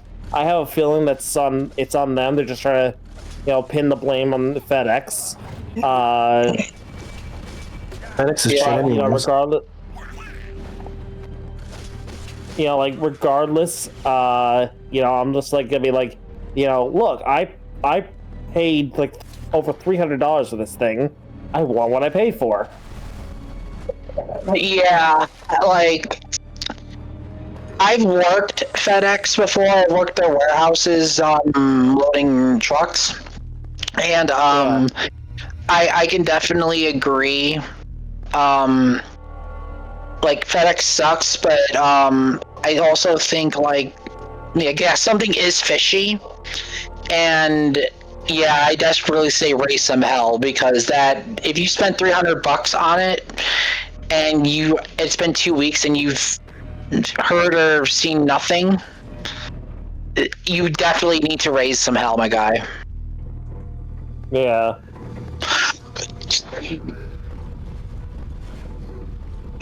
Oh God, ow. Hey, Chuck. Hey, Chuck. Hello, Chuck. It's like we just heard from you not that long ago. Oh yeah, I was trying to say to you, Chuck, earlier, but JKR had stepped away from his PC, so I couldn't tell you. That in the event that we're able to meet up in person sometime, I have something that I want to say to you the moment that you and I meet face-to-face, finally. Oh God. And I'm going to tell you what that is now, because you're probably going to forget by the time it actually happens, because who knows what decade that'll be by the time I'm actually able to see you in person. Yeah. Yeah. And that is, Ah Weep Grana Weep Ninny Bong. The universal greeting.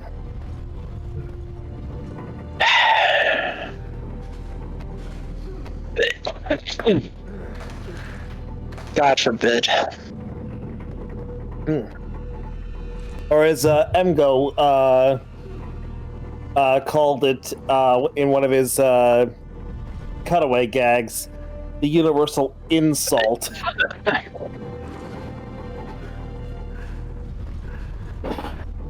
What? There's nothing insulting about the universal greeting. The joke was that it was basically like Cup and Hot Rod. Like, it was basically a joke where it's like Cup tells Hot Rod what the universal greeting is, and of course Hot Rod repeats it, and it pisses off whoever it was he was talking to. And Hot Rod is just like, what the hey? And of course, Cup's response is, oh, I just remembered, that's not the universal greeting. What I gave you was the universal insult. Egg on my face. Oh, brother. It was a dumb joke. I can't remember why I'm even supposed to do in this puzzle. I know we were doing a Castlevania retro. Lords of Shadow was a choice. Look, I had not played Lords of Shadow since these games came out. So, I know. I know. To be fair, same.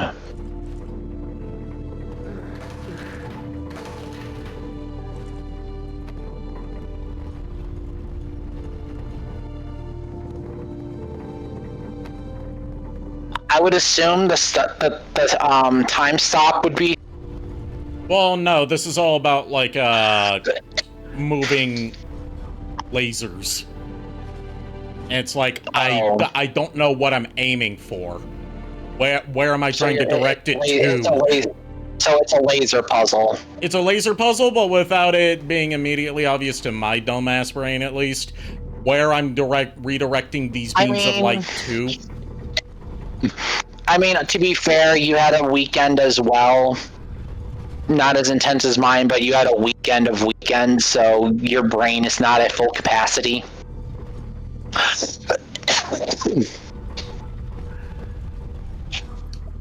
No thank you, Nico Ortiz fan. I do not partake in the devil's lettuce. I'm a ting. I would if it were legal in my state. I'm not a fan of it either. Sorry. More power to those who enjoy it, though. Yeah. We just don't partake because it's like, you know, for me it's just like it stinks. Well, okay, yeah. Well, we're in the States, Nico Ortiz fan. Yeah, we're in the States. There's only a handful of states where you won't get arrested and/or shot for it. The Lulu greets everyone here. Weep, grana, weep, ninny bong. Weep, grana, weep, ninny bong. Weep, grana, weep, ninny bong. Weep, grana, weep, ninny bong. I'm sorry, but when I hear the last few bits of that phrase, I'm just thinking of one of the Transformers smoking a bong. I'm sorry, that's just what my mind is going to now.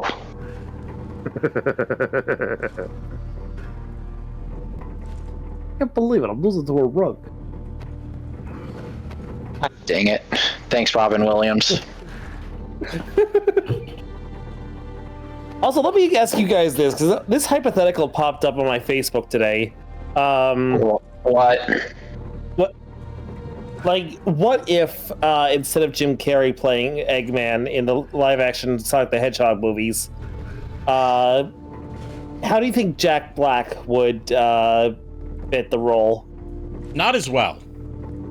Yeah. It's a better fit for Bowser than he is for Eggman. Like, yeah. Jack Black has more, like that charismatic, evil energy, whereas, Jim Carrey can pull off a more, maniacal, cynical, and, over-the-top villain.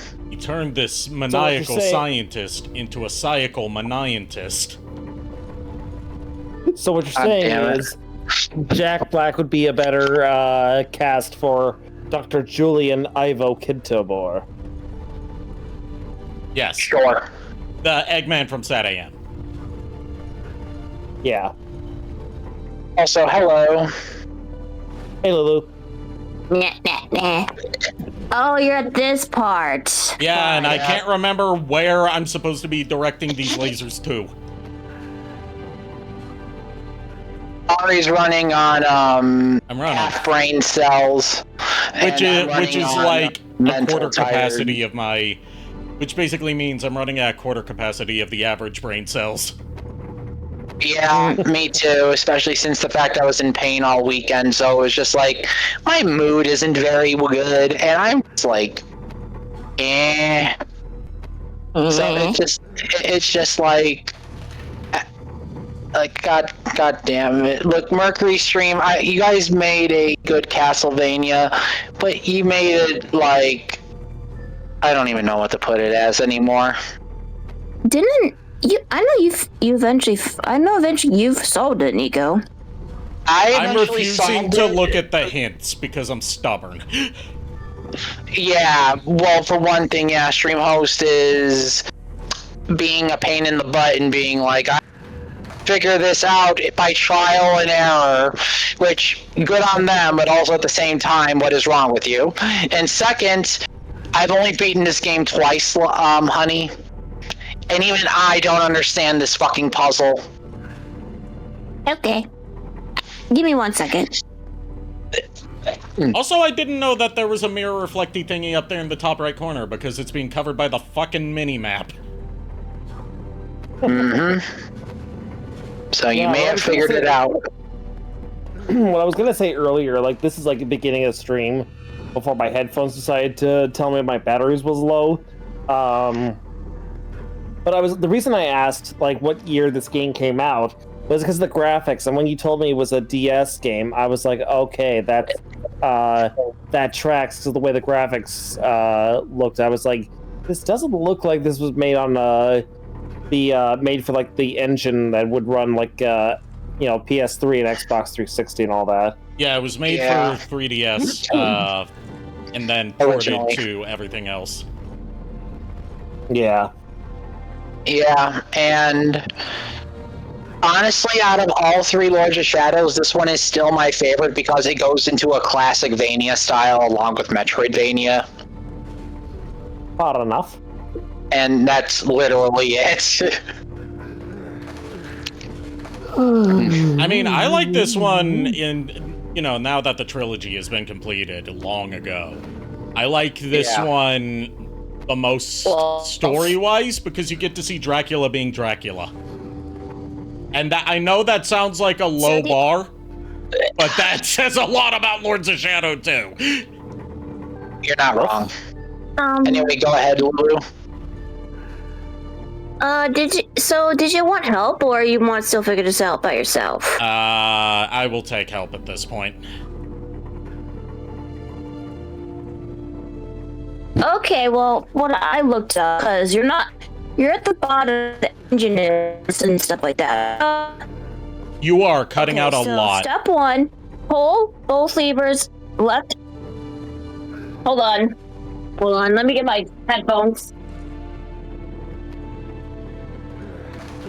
I'm gonna get off. I'm starting to feel pretty bad, so I'll see you later. Okay. Hey, Miles. Later, Have a Miles. good one. Feel better. Later. Bye. Can I like reset the puzzle? Because like when it says to pull both levers, it's like I pulled them so many times that I don't know if they're in their original positions or not. When was the last time you saved? Can you hear me now? Yes. Yeah, we can hear you. Before you talk, Lulu, when was the last time you saved? It auto-saves. Yeah, just reload the save and restart the puzzle.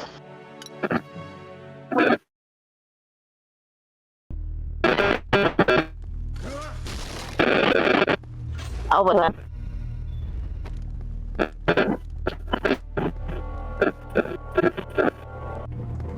Okay, go ahead.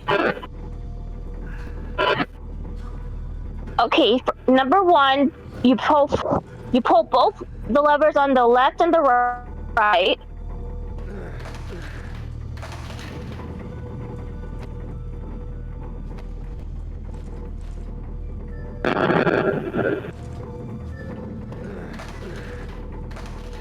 Just tell me when you're done. I'm done.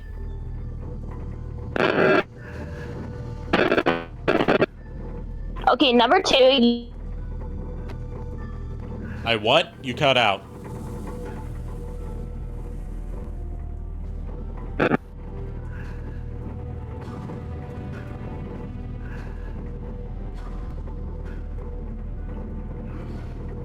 Lulu, you there? I can't hear you at all now. I'm there. I'm just waiting till. I didn't hear a word that you can't? said. Okay. But all right. Can you hear me now or Yes.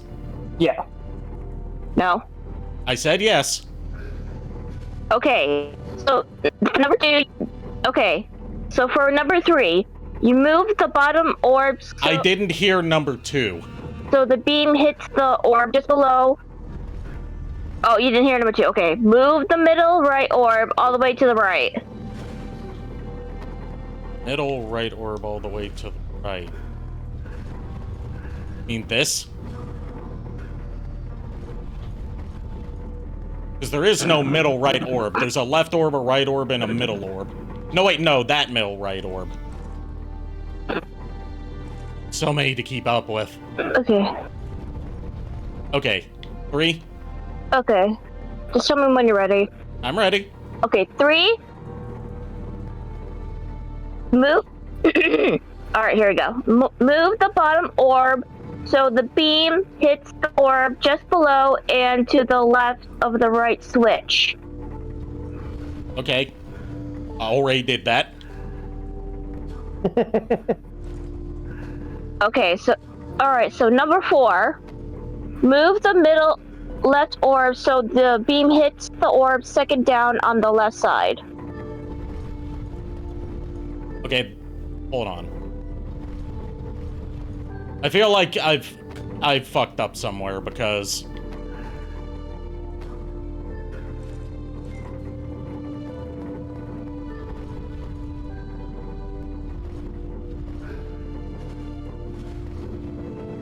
okay, there we go. Hold on. Okay, alright, so... Hold on. Okay. I'm holding on. There we go. Alright. Got it. You ready for 5? I already finished it. Alright. Alright, good. So that was it then. Because the 5th step was finally move the top orb left so the beams hit the first orb at the top of the screen, powering off the engine. Alright. So that's how you do that. Laser puzzles.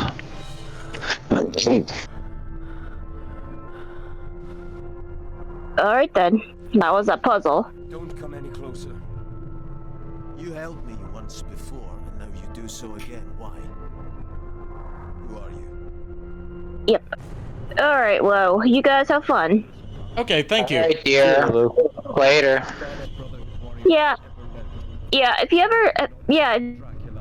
If you ever get stuck or anything, you can always ask JKR or so to look it up for stuff, but then again, I know you want to do it by yourself, so I admire that now. This I promise. You shall not stand alone against him. I also think we're near the end of Alucard's story. Yeah, we are. I'm probably gonna do, like, backtracking, getting 100% completion for Simon and Alucard stuff off-stream. Yeah, like, Simon's is rough.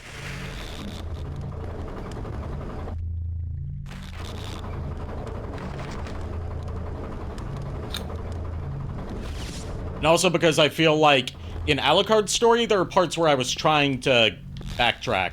So I could, like, you know, after I got the wolf power, so I could, Get upgrades.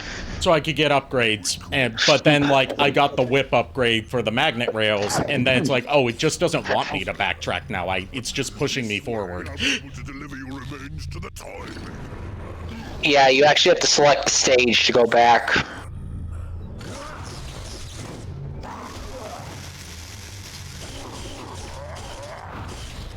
Because if I remember correctly about the final battle, you have to worry about both Alucard and Simon. Yeah. At least that's what How I'm am I trying supposed to remember. dodge that? I don't know. You tell me. I don't have vision. I can't tell. When the demon shoots a laser out of his ass, how am I supposed to dodge that? forward move striking beam that I can't jump over or dodge away from. It's like, I get I'm supposed to use the magnet rails here, but it was backed into a corner where I couldn't hit them. Thanks to you. I'm guessing they're assuming you know preemptively. I don't know. I'm just saying they probably want you to do it preemptively or use mist form. Oh yeah, I keep forgetting that Mistform lets you do that. Because that's not usually what you would use Mistform in these games. I mean, it's worth a shot. Yeah. I also keep forgetting that Mistform is how you're supposed to recover health. Yeah.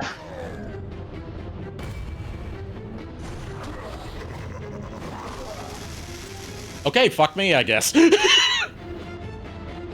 No, thank you. I'm spoken for, so...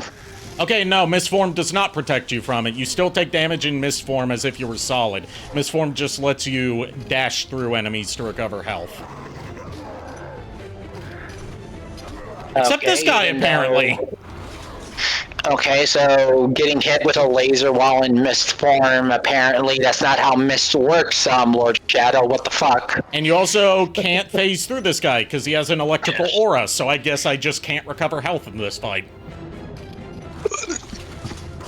The electrical aura thing makes sense, the laser beam does not. And it's like, I don't have a double jump at this point, so... Yeah. Oh, okay, so the magnet rail, you just... It doesn't matter if you, like, aren't anywhere near it or not, it just pulls you up there. Okay, I never would have guessed that. My platformer brain is having a conniption now. Well, just Shadow, everybody. Da-da-da-da-da. I'm gonna say this right now, JKR, the classic and, older Vanias are way better. Yeah, honestly, for this, I think I would agree with you on that one. This is the best of the Lords of Shadow games. Yeah, this one's the best of the three that exists.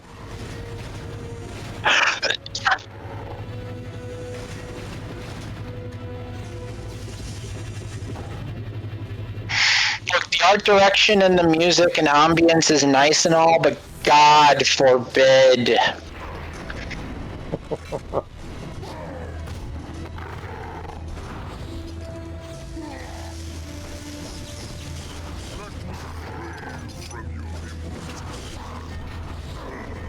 Beat his ass down. It died.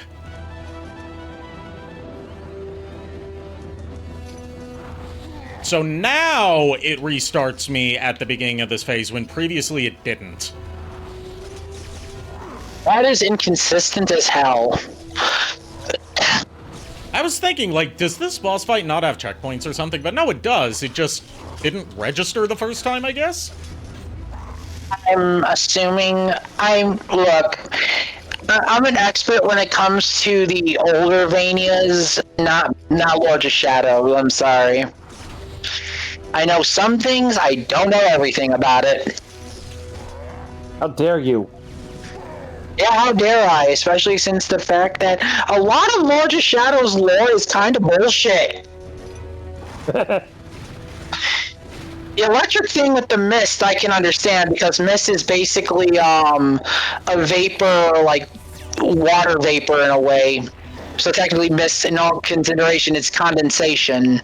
Okay, he's lost his electric aura. I'd better be able to heal now. You can try. I suppose that bullshit into something else. Okay, yes, I can.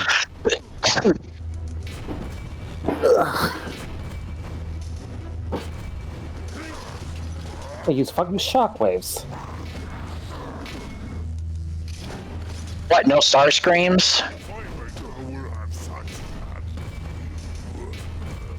You joke, but I'm a little irritated with Target and Hasbro. The fact that they decided to make the Studio Series 86 Starscream part of the Target exclusive lineup. I retract my joke and statement. No, you're fine. It's just that you didn't know. I'm just saying. It's just like that's a pain in the fucking ass because I don't Just understand think. what they were thinking when they did that. Just think, if I were playing the 3DS version, I'd also have to do QuickTime events at the end of this fight. Yep. They're done for you automatically in the HD version. I'm assuming this thing is dead now. It's dead now. And we got the double jump. Oh my fucking god. Oh my. Finally. Double jump. We get the double jump as I believe the last upgrade Alucard gets. How does it feel to double jump? Pretty satisfactory. It also lets you glide.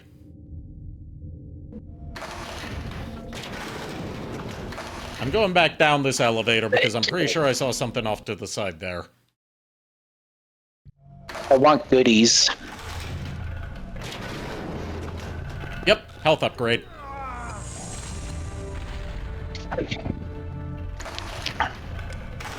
So, you know, after handling the Bumblebee movie Shockwave figure, I'm gonna come to a realization. Like the way he's engineered is very reminiscent of the Prime Shockwave figure, just done better. You know, without so many fucking gimmicks and less heavy ratchets in the legs. And honestly, Okay. I can see this as being like a like basically if Shockwave were to somehow survive the events of G1 and actually live into the modern era of Maximals and Predacons, I could see like the Bumblebee movie Shockwave being like the final form he took before he upgraded to being a Predacon.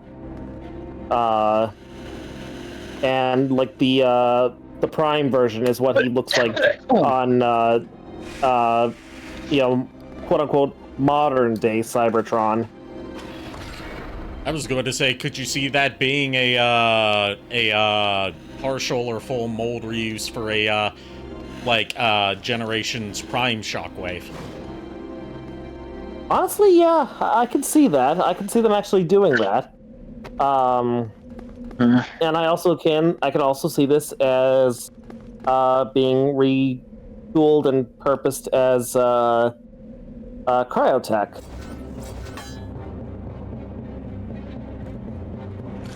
Excuse me.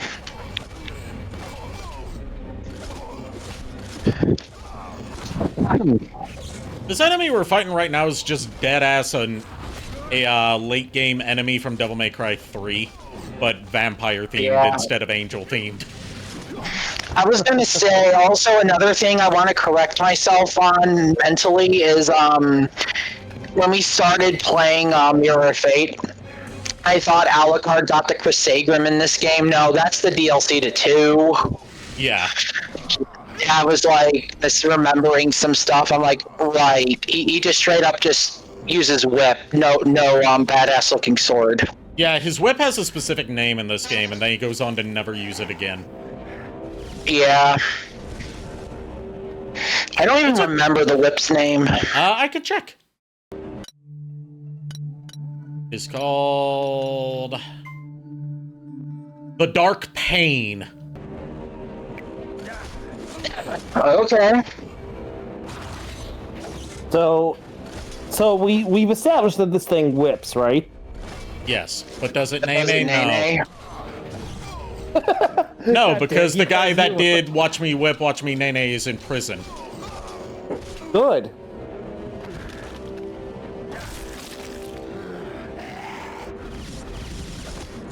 The kid that had one dog shit like dance number hit that who later did a version of it for Nickelodeon during one of their most audience alienating eras, is in prison for murdering his cousin. Ugh. Oh boy. And was known in his hometown to be an absolute menace to the community. Like, apparently people in his hometown were like, oh god, this is the guy from our town that got famous, why'd it have to be him? There are some things that people don't ask for, but it happens anyway. Yeah. Yeah, nobody asked for him to be famous, but somehow he did. Let's be fair. Let's be fair to not him, but to the universe. The universe only allowed him one hit. He never had another. He was like literally a one-hit wonder. It was one of the few one-hit wonders we have in the modern era. Because in the age of streaming and TikTok and stuff, usually someone that should be a one-hit wonder goes on to have at least a decently long-lasting career. No, this guy had the one hit and then never charted again. Yeah.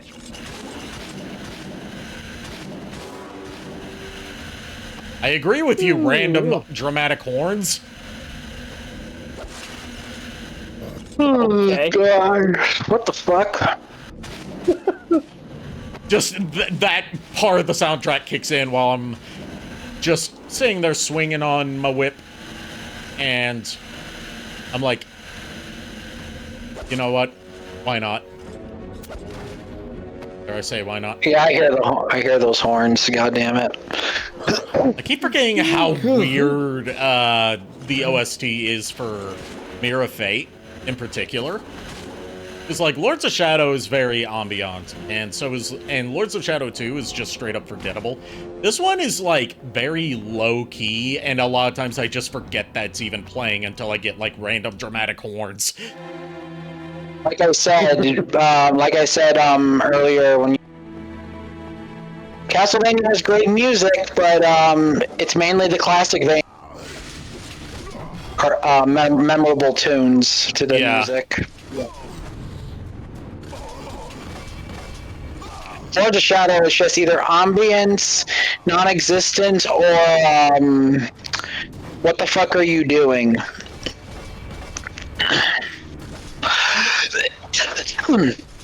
Ooh, excuse me. Took that death so I could hopefully get a health refill, because I was like one hit away from death regardless. Okay, it started me with half health. That's better. Yeah, we're gonna give you half health. We're gonna throw you a bone. Life gives you... When life gives you lemons, don't make lemonade. Make life take the lemons back. Fuck your lemons.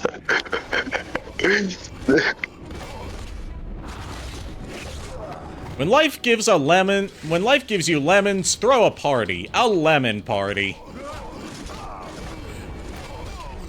I'm pretty sure that I just gave some high-tier psychic damage to someone out there by saying that. Good, thanks.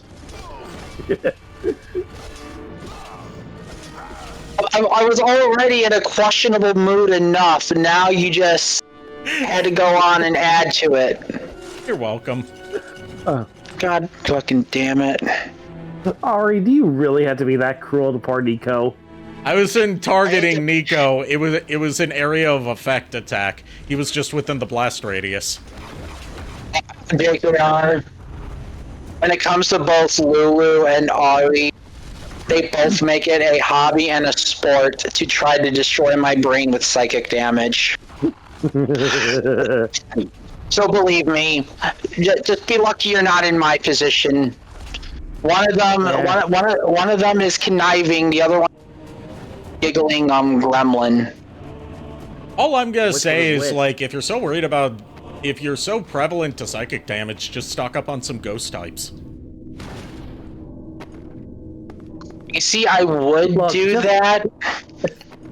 Go ahead. As the resident ghost type here, what makes you so sure we actually want to defend him?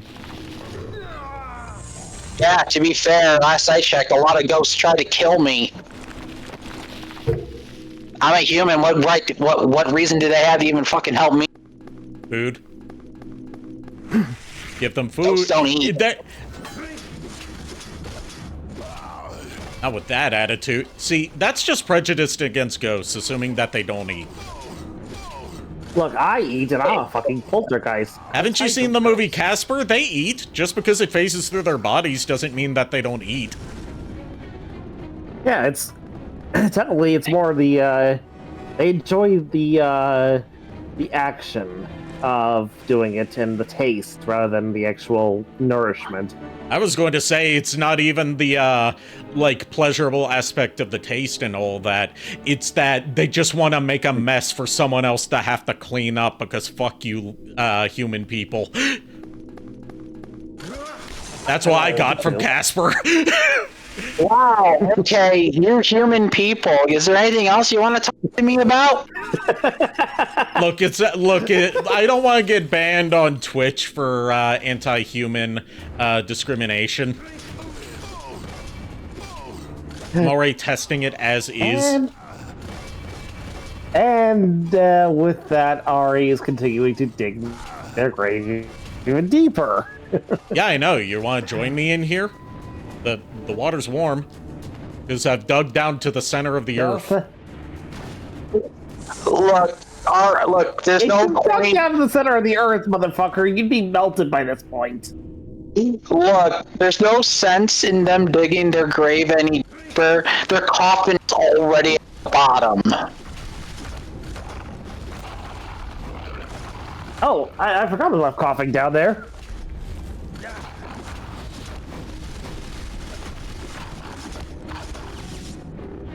I mean, minus the corpsey smell, sure.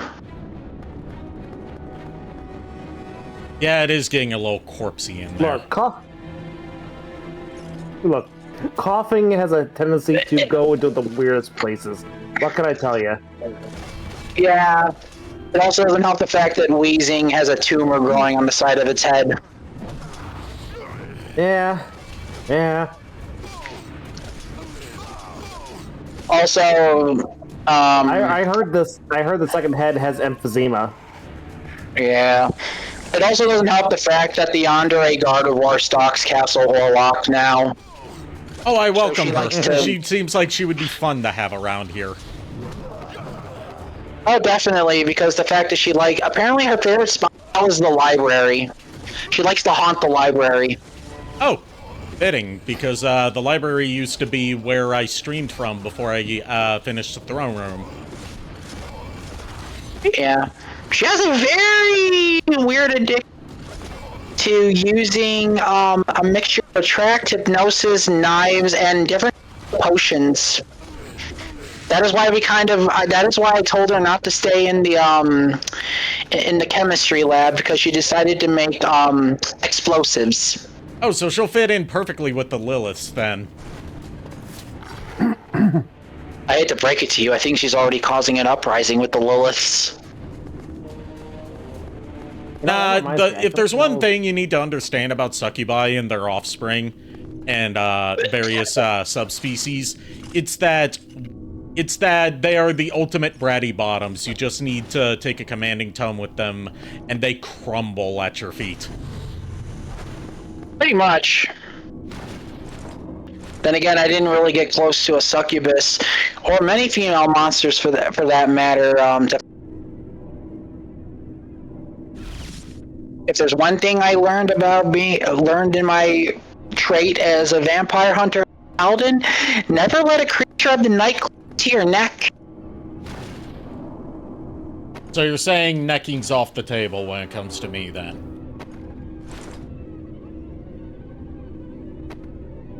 Just making notes for later.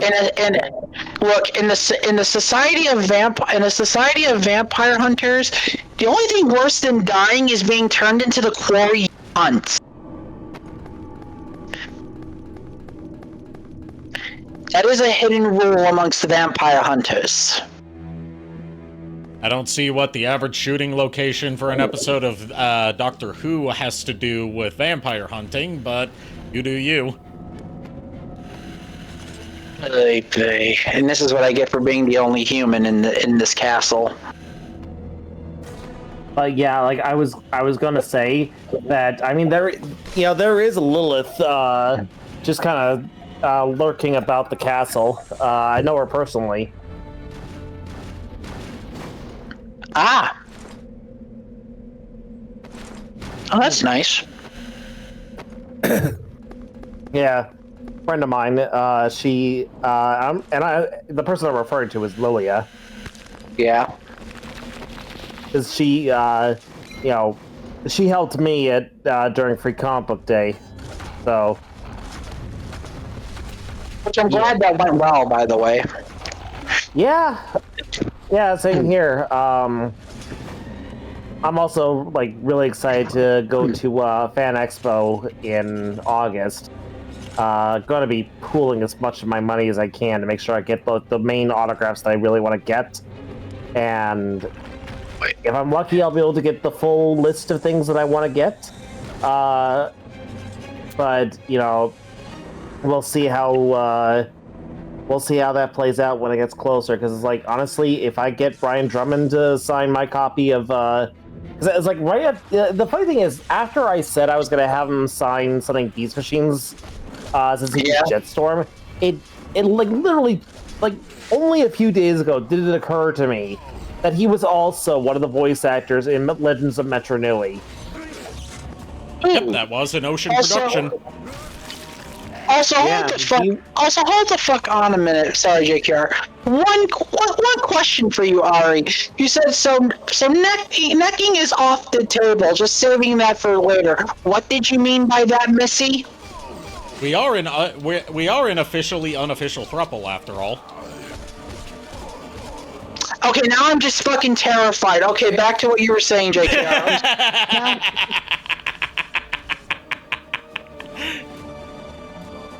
I love how it's like you wait until after I already started going on my thing.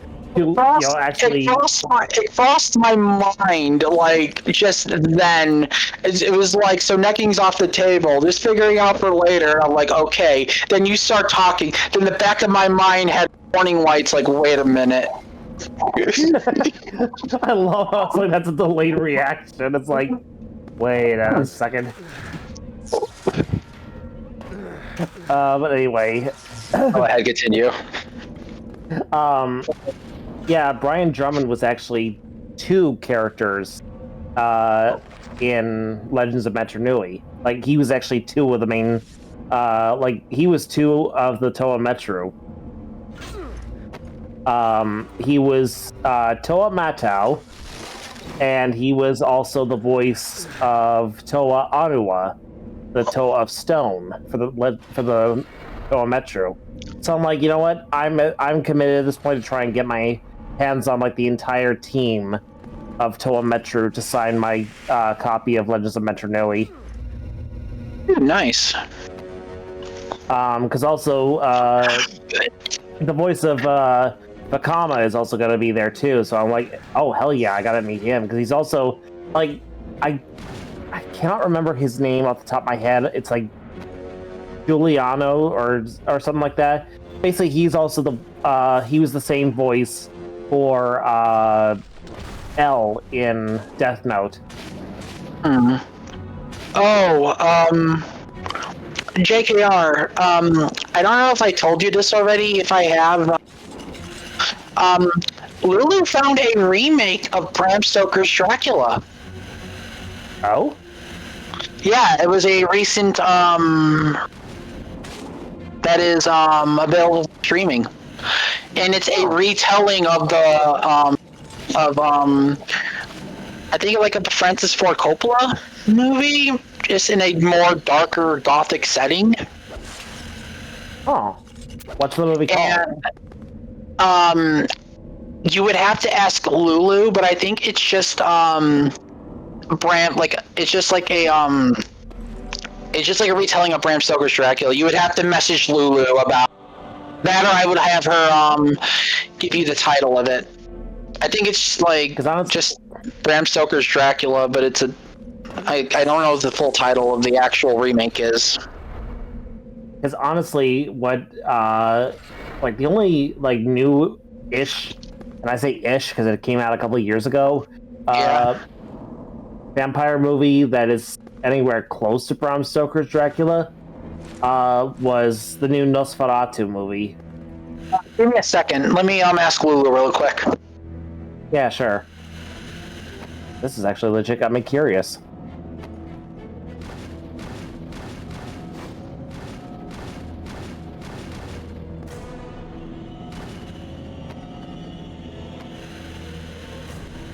Are you winning, Ari?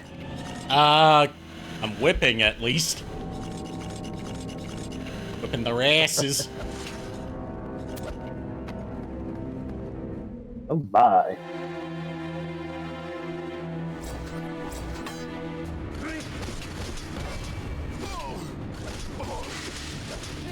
Look, I didn't know you were into that kind of thing, Ari. I have made it very clear that I'm a Switch.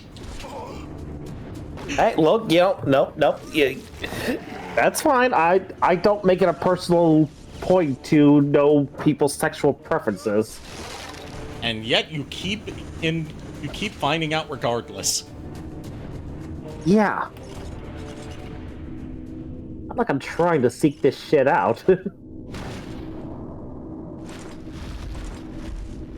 Just somehow I find out.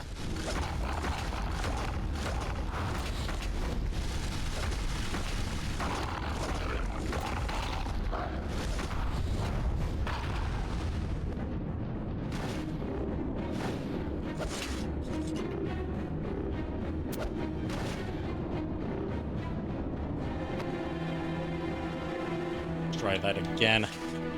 Swinging controls in this game, not the greatest. It's not. This is no Super Castlevania 4 with its whip swinging.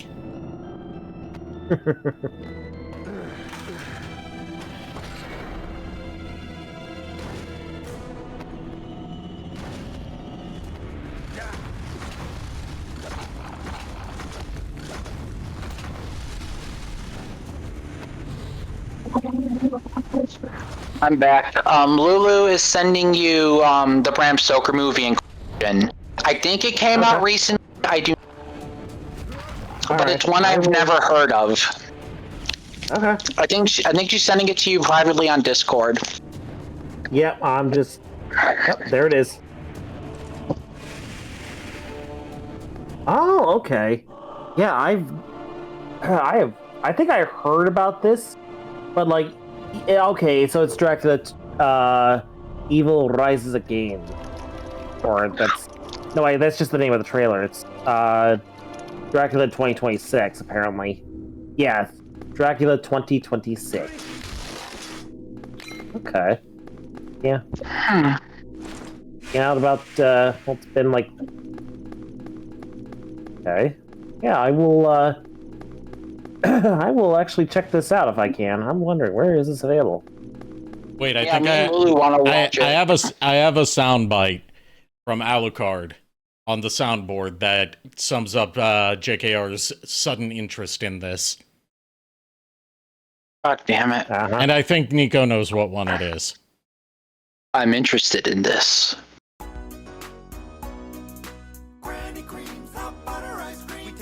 That's not Alucard, you asshole! Put it in your microwave, make it real hot like a super origin. We call it heat and zip. Very tasty and healthy too. Granny Cream's hot butter ice cream. Okay, I have a question for you. Are you that obsessed with having hot butter ice cream from Granny? Are you really that obsessed? I think you play that soundbite way too much to say that you're not obsessed with having hot butter ice cream. No, what I am obsessed with, though, is causing JKR as much psychic damage as possible. So you're literally doing this to both, doing it to the main DM as well as the DM. Don't forget. Don't forget. We don't forget. Yeah, we do not forgive. We do not forget. Expect us. Okay, Anonymous. Oh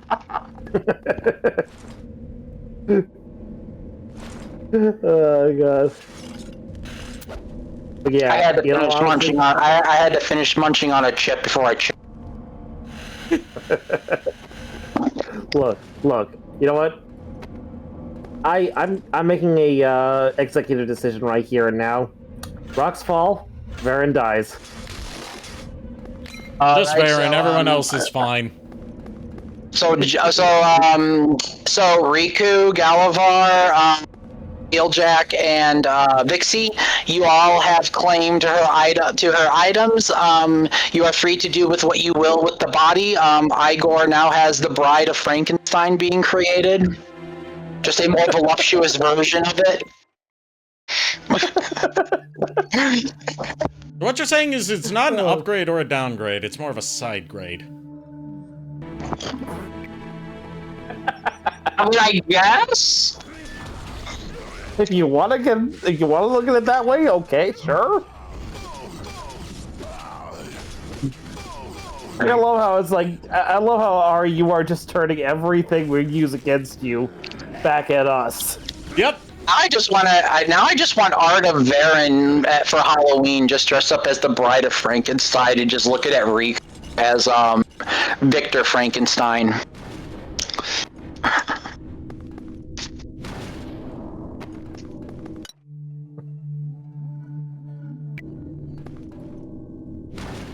Oh god. What you were saying, Ari? I wasn't saying. I thought you were when I said the whole like you just love turning everything back at us that we try to use against you. The only thing I was going to say to that is yes. Oh. Oh my god. Also, I told Lulu what you said about the neck biting off the tail, making notes for later. She said I already got to his neck, so you're gonna have to fight her for that. Her message, not mine. I mean, you know what? It was her that said that we're basically a throuple. I'm just saying there's no need for us to fight when we can share. I know, she's just saying she got first bite, so I'm not it's not about who does it first, it's about who does it best.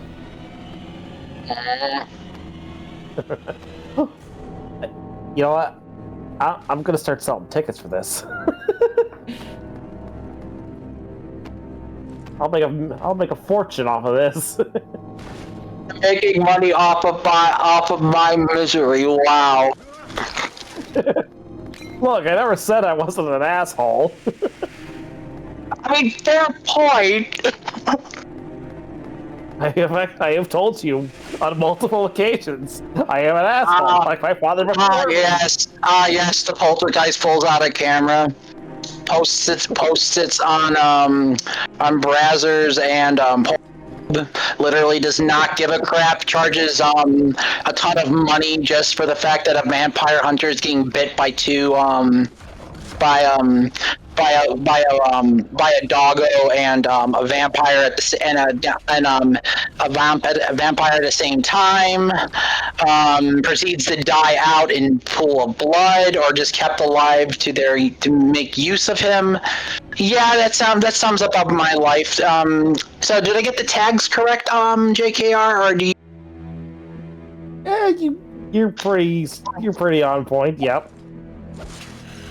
God damn it. I'm gonna go back to eating my. I'm gonna go back to eating my barbecue chips in shame. Shame. I'm kidding. The thing is, though, the shame is tasty because it's actually hickory smoked barbecue flavor. Oh, nice. Hickory smoked is good. Yeah, so at least when I'm suffering, at least I can enjoy something tasty. Yeah, you eat those chips. New Pegatron lore unlocked? No. I'm trying to make him uncomfortable. Are you trying to say that there's some competition going on here, JKR? Are you creating a love pentagon? Or a love pentagram? I'm not. All I'm gonna say is this: I am not going to dignify that with any other answer. Okay. So you're not saying no. Shut up. So this went from a thruple to a quadruple. God damn it. Look, what you guys do in private is your business. I don't give a shit. Hey! All I want to do. All I'm gonna say is you're lucky that Shadow Dragon didn't show up for tonight's stream, okay?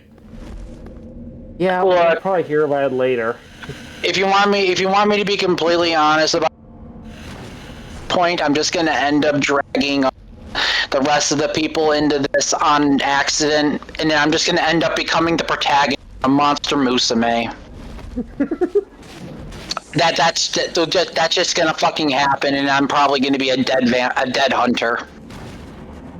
I was going to say, it's probably more like Rosario Vampire. Yeah. I mean, that too.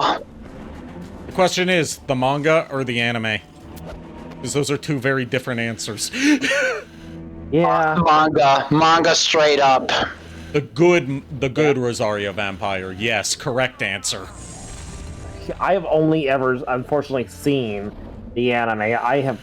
The anime ditches like all of the plot development and all the interesting character dynamics and all the fight scenes and all of the like genuine emotional moments in favor of how many boobs and panty shots can we insert into one episode. Yeah. Yeah.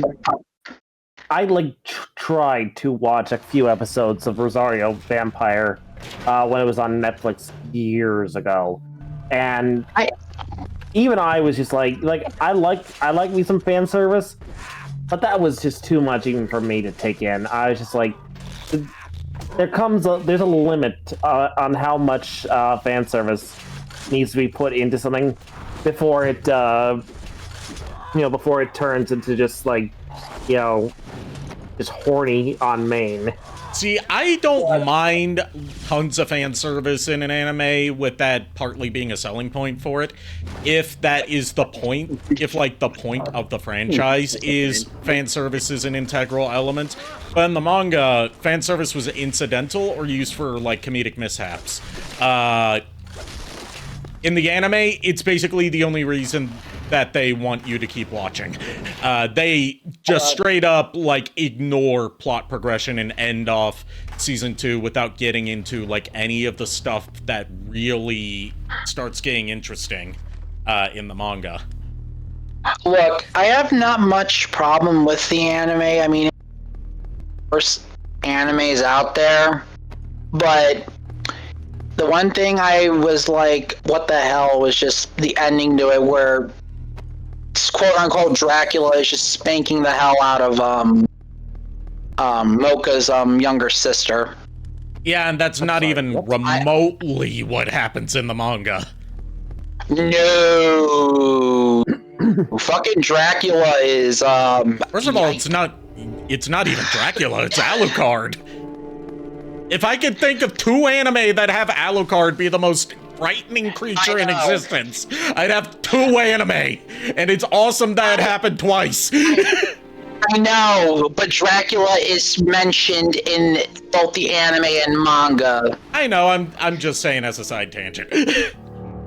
I know. I mean, Alucard, mind you, bullshit as hell, but I can understand.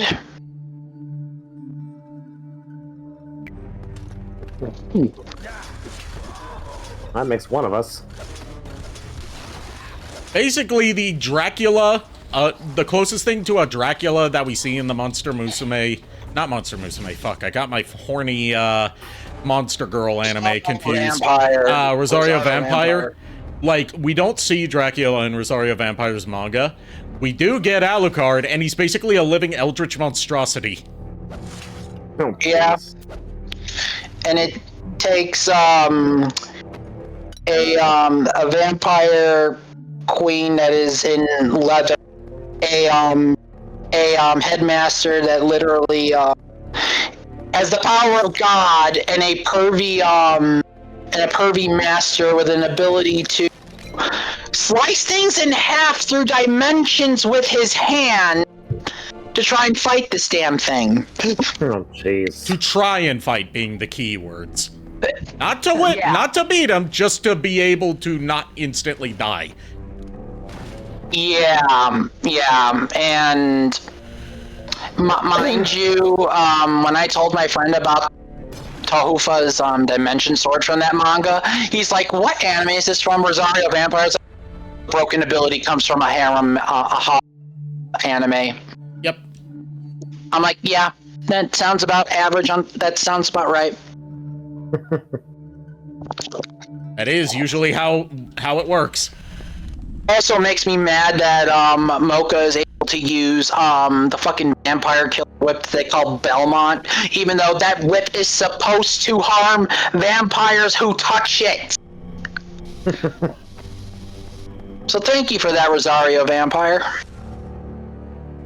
Also, the manga gives us an actual explanation for the whole inner mocha, outer mocha thing, like where that came from and like which one is the true personality. And the anime is more so, you know, not concerned with that being one of the central conflicts of the main character's relationship with Mocha. One thing that, like, I understand how the fucking Bat Cold Body did this, but a little bat charming an entire fucking school. That is a little ass bat. I am fucking sorry. No bat has that kind of strength. That bat was also just there in the first season to act as a censor bar for the TV version.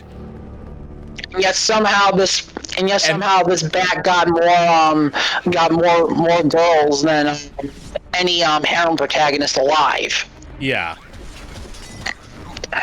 The annoying thing about that bat in the TV version, because that's the one that I watched on YouTube back in the day, because the uncensored version is out yet, is like, it's not that he censored, you know, the fan servicey parts. I'm fine with that for a TV broadcast of an anime. I get their standards and all.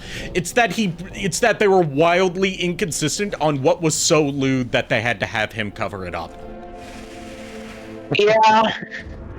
Like, panty shots in one scene would be shown in full. Panty shots in another scene would be covered up by the bat.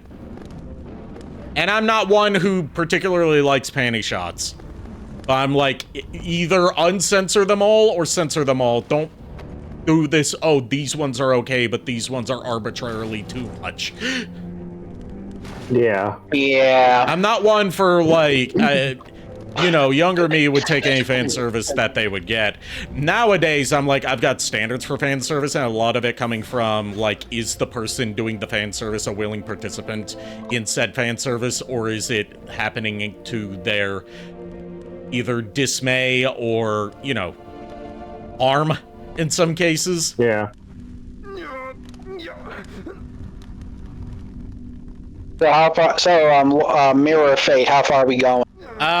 We got the second blood orb that we need to open the door to Dracula's throne room, which required us going all the way back to the start. Meanwhile, while we're doing this, Simon is having fun with a bunch of suckers. Yeah, like me and Furret were saying last time, it should have been us. Yes, I knew you would be that way. Furret tuned in to, you missed it, JKR, when Furret came into the first Mirror of Fate stream. He just showed up for the final boss fight of Simon's playthrough, which is the Succubus Queen, and that was the only part that he caught.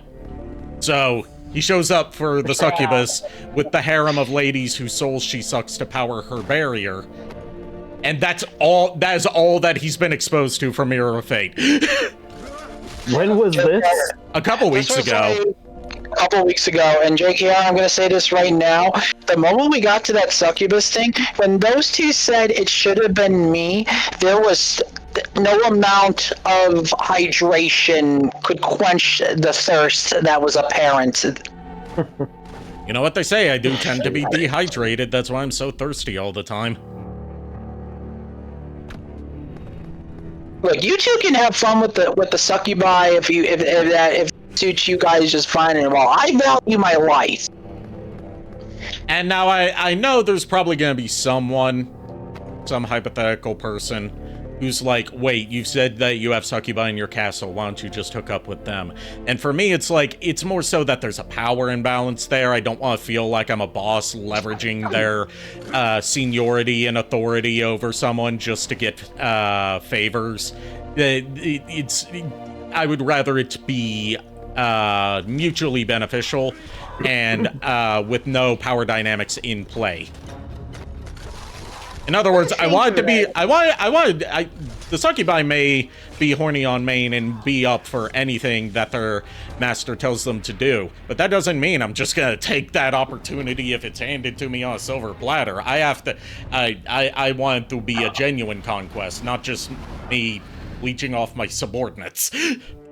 Hold on a minute. I have a question. For you, actually. Am I the only human in this castle? Miles. No, Miles technically ain't a human. Like, he's a fish. He's a goldfish man. No, that's his persona, not who he is. Yeah. Okay, so I'm not the only human, which means I'm not getting targeted to be. And Red Wing. Yeah. Red Wing Chuck never is established the human. Okay, good. And then that means I'm not alone. But there's been plenty of humans there's plenty of humans around here. I am You're just the most. You're just the one that shows up the most. Okay, I'm just making sure, just to in case if I need to use to actually defend myself from being someone's snack. Oh no, there's a strict no snacking on guests, on welcomed guests rule in this household. Unwelcome guests is another matter. Okay, I'm just making sure.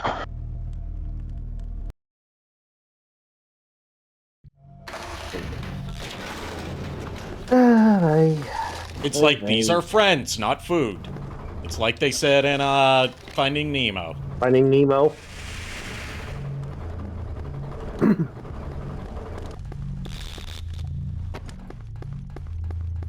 Or in some of the creatures of the castle's case, these are friends, not Ona holes or, dildos. Depending on which creature we're talking about. Are you the only ones that tried to take a bite out of me or mess with me out of creature castle so far? For a couple of the succubi and about 5 of the lamia, and that's it.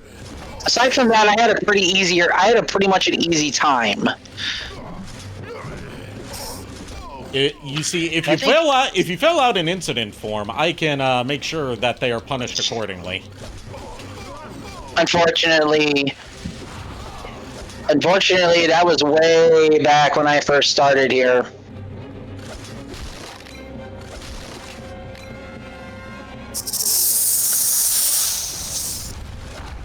The fuck? I think that was someone's very culturally insensitive impression of a lamia. That literally spooked me.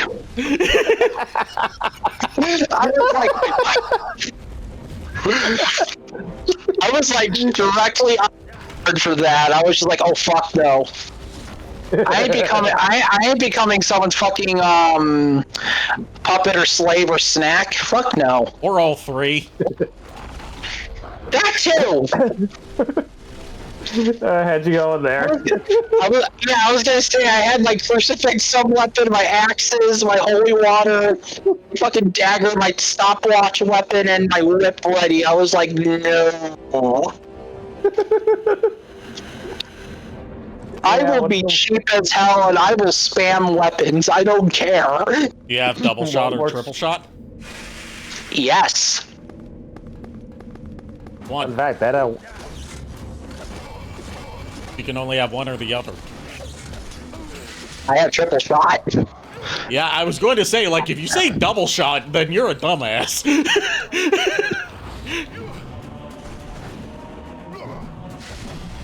Like, why would you want double shot when you can have triple shot? It's just better than double shot. That's how it works. Fair, but at the same time, triple shot just makes it easier to stun lock monster being dissolved by holy water and crucifixes. That's literally it. Triple shot plus holy water, also known as the easiest way to beat the Grim Reaper. Yeah. Also the easiest way to beat almost beat every boss in Castlevania 1.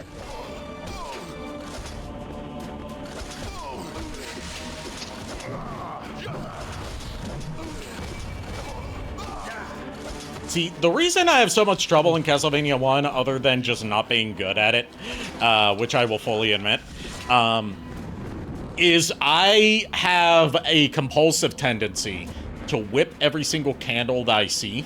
And a lot of times that results in me like, oh, I've got holy water. Oh shit, I just whipped a candle that dropped like a dagger onto me, and now my holy water's gone forever. Now I get you. It takes a lot of discipline and memorization of what candles drop what.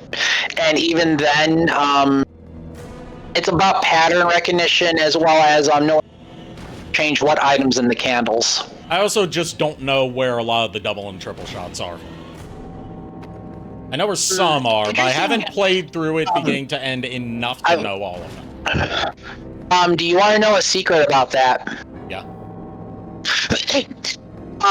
So those drop depending on how many enemies you kill with the sub-weapon.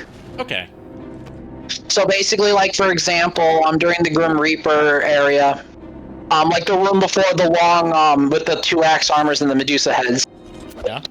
You can farm the 2 red skeletons over and over again, knocking them down and getting them back up with the cross. I think it's like 10 or 12 times. If you do that, and go up, the candle for closest to the stairs will automatically always drop a triple shot. Okay. So it's a matter of how many things. It's a matter of how many sub-weapons and how many, aside from finding secret items. I learned this the hard way, but it saved my ass a lot.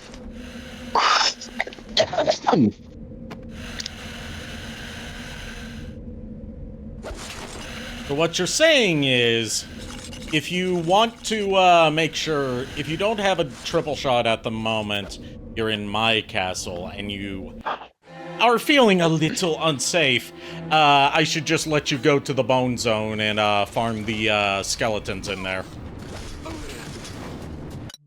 And yes, that is what that area of the castle is called. Some would call it a cemetery. I call it the bone zone. I'll let you in on. I'm sorry. I'll let you in on a little secret. And that is, us Belmonts always care spares. But do you care bears? I am giving you the most bruv face moment right now. You did say you care spares. Yep, you technically did say that, Nico. I did. I know. Shut up. Makes me. Also, like, that was the second thing that came to mind when you said that. The first, and this goes to show how poisoned my brain is by YouTube poops, was from that, like, multi-source YouTube poop that I got the Billy Mays threatening you and Billy Mays talking to Walter White redeems from, where it was from Fresh Prince, where the girl was like, the young girl was thirsting over Carlton and saying that he's got muscles, and he says, well, they do draw stairs, and then, like, as he says that on screen, you see a flight of stairs being drawn in pencil. Oh God! I know what I said. Also, I was gonna say I know a certain plumber who can deal with poltergeists. Then I realized Luigi technically died by death. Yep. Time to put the second orb in.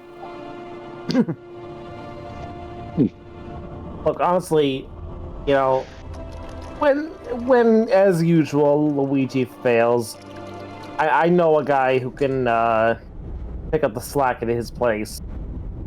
I mean, to be fair, his spirit went back into his body. Just Carmilla kind of spooked him. Important scene.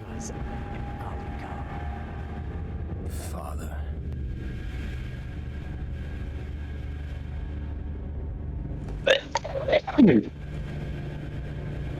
It's been a long time. It seems fate has given me a second chance. I have come to finish what I started. I know why you have come. I had hoped you would stand with me, son. Hope that you would understand why I must destroy the Brotherhood. Join me in remaking this world. Join you. Look at me. You've made me a monster. Father, you made me like you. A creature that thirsts for blood, filled with hatred. You should have let me die that night. No, Matt. It all ends now. Let him go. This is between me and you. He is a Belmont. I will not suffer that bloodline to live any longer. And now we actually, the one time in this whole trilogy where we get to fight Dracula. Yep, as well, and you have both Simon and Al out. Yep. Also, you don't want to deal with the Belmont bloodline any longer, Dracula. Joke's on you. We've been putting in the ground for years, for centuries. So, question about the Belmont lineage. I figured I would ask the Belmont lore keeper. What is the question? So, did Simon have like a stroke or something in the late 1980s when he was traveling across multiple universes with Mega Man, a kid named Kevin, a princess no one's heard of, and Kid Icarus? He was acting really weird there. We do not talk about that, Simon. Last I checked, that version of Simon was a coward, a narcissist, and a literal horn dog for a certain princess of power, and we do not talk about this one. Okay, now, second question. How does Victor Belmont fit in? Victor Belmont, according to his lore, and this is lore, by the way, from the Dreamcast game, actually. He was a gambling addict who was terrified of Dracula and refused to take up the vampire killer, hence why the people the church decided to resurrect Sonia Belmont to do the job that he wouldn't.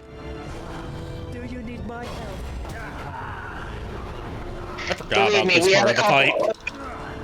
Believe me, we Belmont, some of the Belmonts in our line did questionable things, but they don't speak for all of us.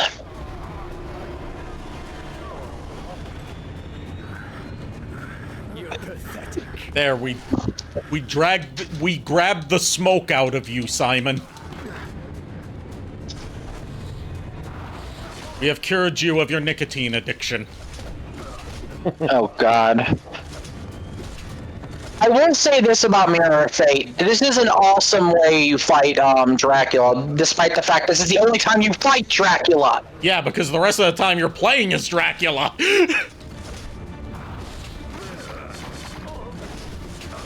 So let me ask you this, Nico. As the resident Belmont lore keeper, What? In what relation does Julius Belmont have to you? Julius Belmont, I guess in my opinion, let's see, I existed in 1856, at least in my lore timeline of me. I would have to say he is my grandson, because Julius Belmont was the one that ended Dracula's resurrection permanently in 1999. But at the same time, Dracula's soul was reborn into a kid named Soma Cruz, Dario and Dimitri as well, and all three of them became candidates of darkness, where one of them would eventually become the next Dracula in 2035, 2036. Your father gave you that without knowing its true power. As long as you wear it, you will not be able to decide or act entirely for yourself. Your actions will be guided, manipulated. Do you think you are here entirely of your own free will? Let it go. The Mirror of Fate. It doesn't belong to you. Just doesn't belong belong to your father.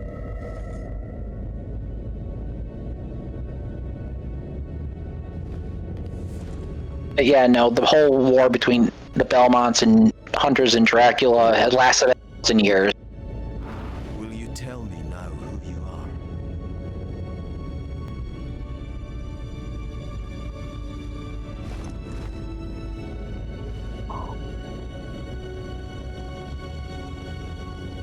I am your father.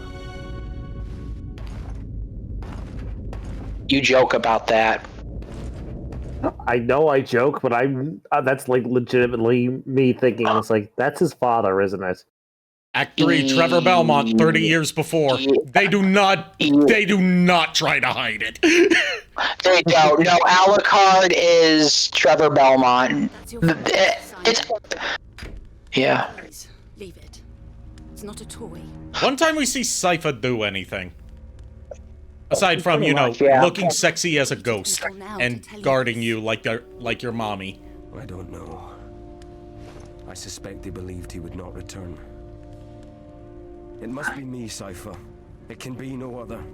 You understand that, don't you? For the honor of my own family, I cannot live with this shame. I must protect you and Simon from this. I must avenge my mother.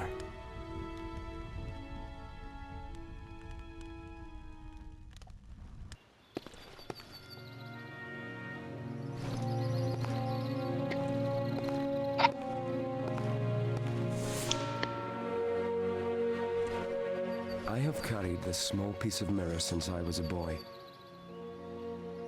It is said it comes from a magical mirror, capable of showing your past and true fate. Though it has never shown me anything, perhaps one day, my son, it will reveal something of yours. Keep it and all... AKA Mirror Mirror on the Wall. Mirror, mirror on the ground, who's the baddest bitch around? Oh, girlfriend, you know it's you! Why do I feel like that's something you would ask the mirror? If I have not returned by dawn... I mean, it is now, thanks to you, Hakusho Abridged. God damn it. Do not look for me. Come Let's back see. to us. Mirror, mirror on the wall. Who's the most intelligent of them all?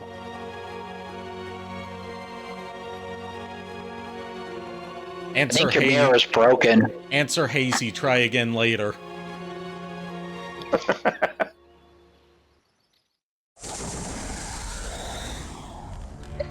But yes, as stated during the final battle, it's painfully obvious. People know Trevor is Alucard. We know of Trevor's fate. Like, it's the same voice actor, it's basically the same design, just with different colors, and Alucard has claws. Yeah. They literally spelt it out during the battle when he said, "You killed me long ago." Yeah. Trevor's fate. Yeah. Which is why, yeah. And also why he was so horrified to find out he was a vampire. I mean, again, as I stated before earlier, and the reason why Trevor / Alucard was upset with this, the only thing worse to a vampire hunter than death is being turned into a vampire or the very thing, because it brings not only suffering, but disgrace to the hunter. I'm going to set this up now since we are getting ready to end this stream. Okay. Because I feel like this is a good stopping point. Yeah. We might go on for a Trevor's couple more longest. minutes just for the sake of the ad break that's about to kick in that I can't stop. Yeah, if I remember correctly, Trevor's story is the longest out of the two. Well, like story-wise, Gabriel doesn't know at this point that he has a son. Yeah, they hid that from him.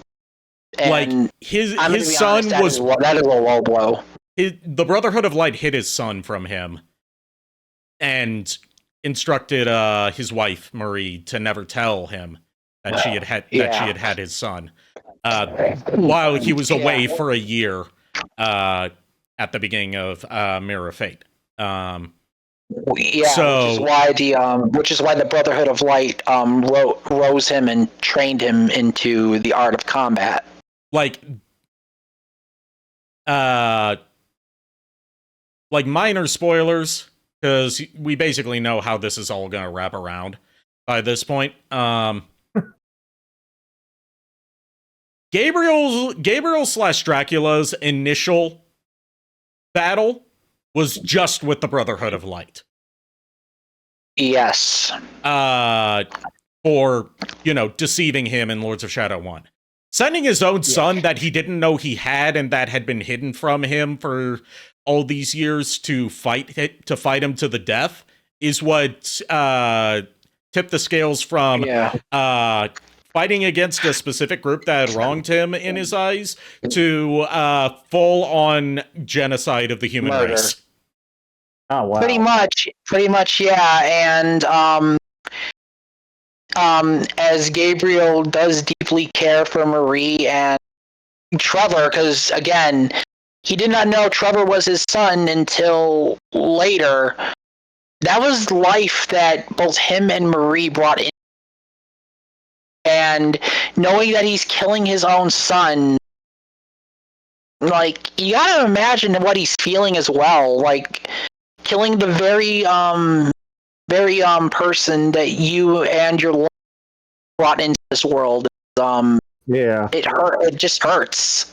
Yeah, and as we'll see through certain sections of Lords of Shadow 2, he very clearly, even all these centuries later, still has some hang-ups about having not been able to watch his son grow up. In my opinion, aside from the Dracula lore in the, this is the timeline that makes me the sad, because, like, his reasoning is justified to an extent. Like, yeah, he wants to condemn the human race, but I feel like condemning the Brotherhood is fitting way of doing it, because originally they did hid him Trevor from Gabriel, but condemning the entire human race went a little too far on his end. Oh, like, yeah, absolutely. It was the Brotherhood that harmed him, tricked him into doing this. Zobek literally made him kill his own wife. Yeah. And then just killing Trevor, his own son, was just, pardon my pun, the final nail in the coffin. And literally just, like, he wasn't going to let him die. Like, he wanted him to live. Even if it meant turning him into a monster.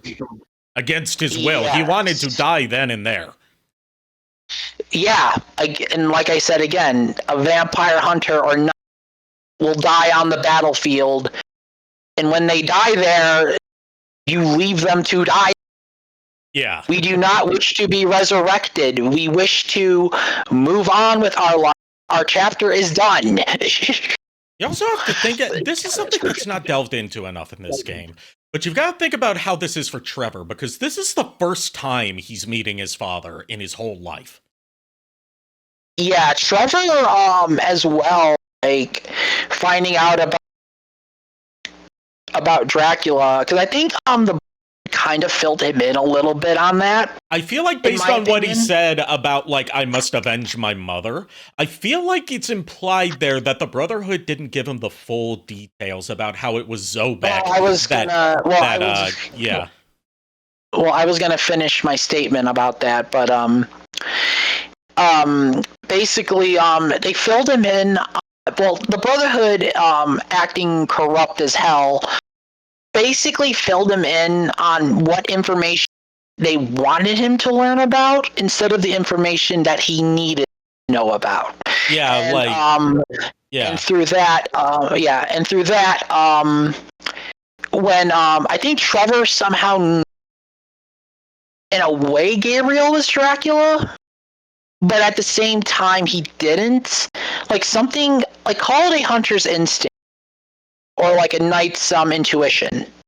Yeah. Like he had a feeling, he had a connection, but he doesn't really understand it. Like he's there to hunt. He's there to get the job done.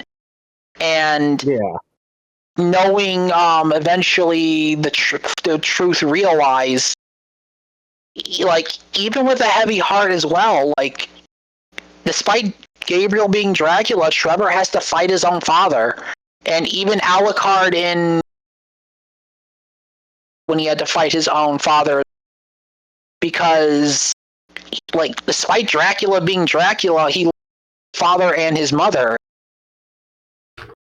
has fallen. Like I don't want to hang on this too much because we still do want see how this plays out. But like there's some implications there that the Brotherhood is so focused on making sure this whole prophecy is fulfilled that they're willing to twist the truth to those involved in order to force it to happen. Yeah, the Brotherhood of Light, I guess you could, if you want to compare them to any cult, they're more akin to the Templars. They will do whatever they do in order to keep proper order and power and standing, rather than reveal like what is absolute to the person.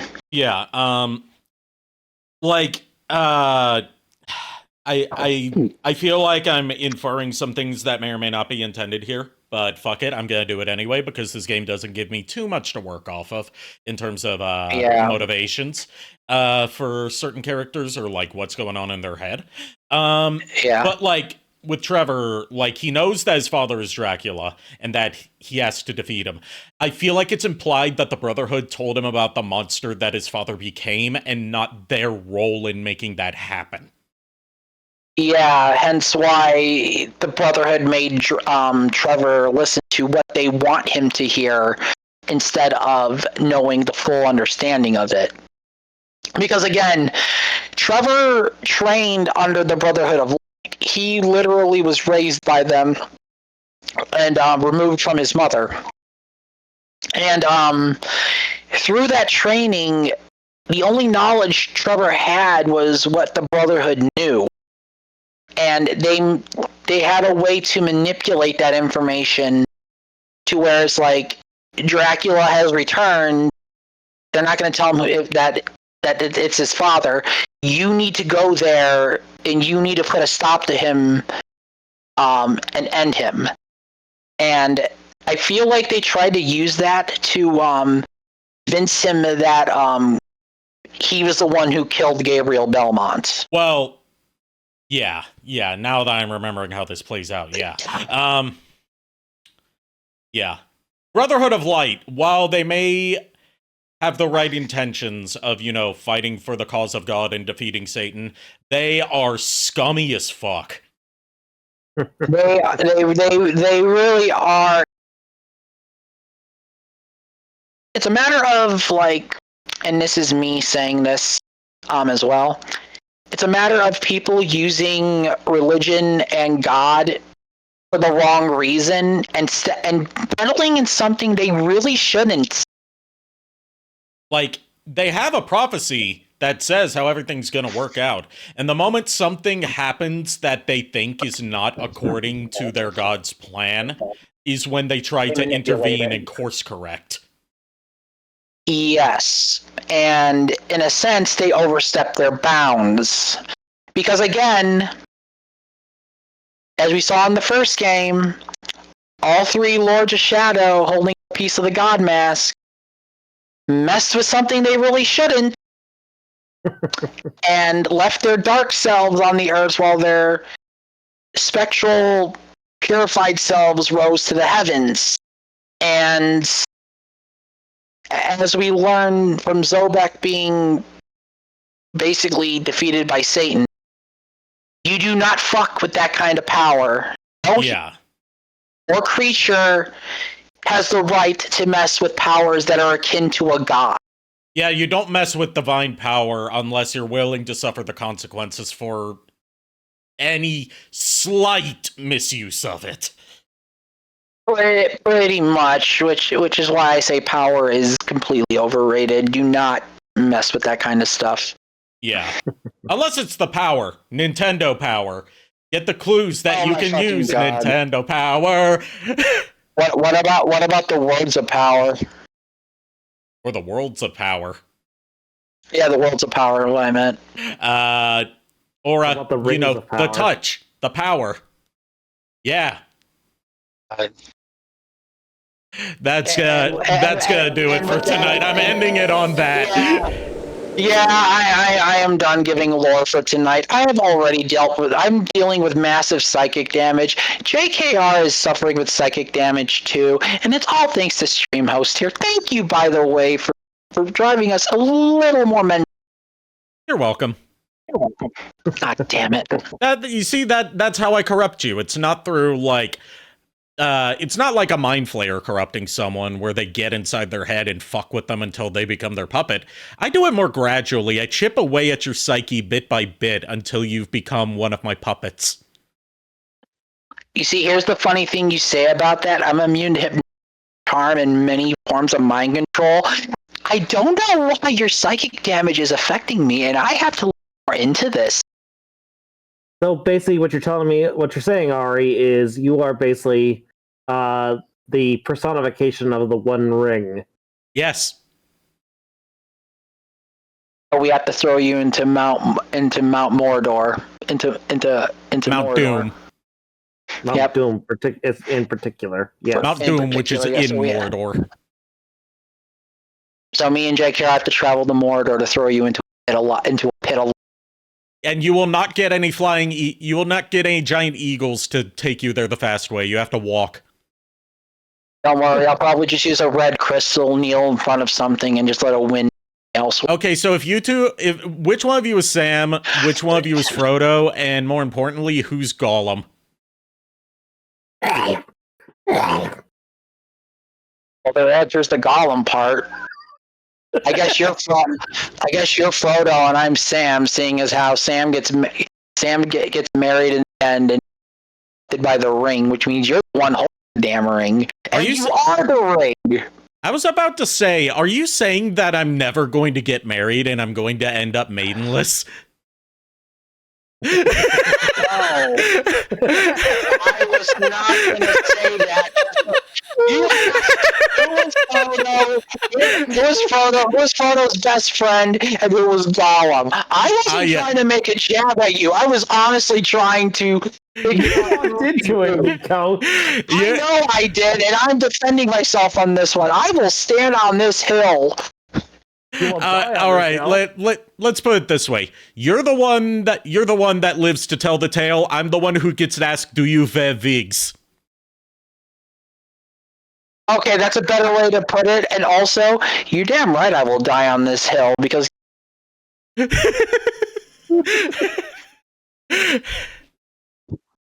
all right, before I give Nico a heart attack from how much he's having to defend himself. You're right, I'm already halfway there from the massive back spasms and the psychic damage. Trust me, any day. Before I completely kill Nico here, we are going to raid Cloud Sato, who is playing Retro Rewind Video Store Simulator. Okay. Actually, fuck. Just seeing what was in the title of one of my occasional raid targets streams, it made me realize something. Okay.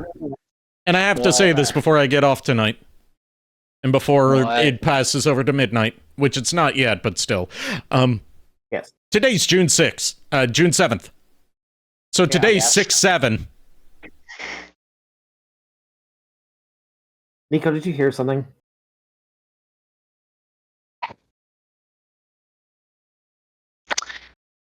Motherfucker, I'm going to Grand Cross this entire fucking castle down. Just you watch. Look, let's not be too hasty here. Some of us are actually still, some of us are just innocent bystanders in this place. Look at it this way. At least you have. You know what? Just no. I'm gonna go to bed. Thank you, everyone, for tuning. I have the energy. Thank you, everyone, for tuning in. Thank you to my co-host for joining me tonight. Go give Cloud Sato my warmest greetings. Our raid message is going to be Happy 6-7 Day. I'll see you guys tomorrow night. Keep an eye out for the schedule. Until then, unpleasant dreams. So long, Screwy. See you, St. Louis. Well, boys of us. We hope you like a show. We know you're rooting for us, but now we have to go. I'm really gonna have to rethink my life choices. Good night, everybody. Good night.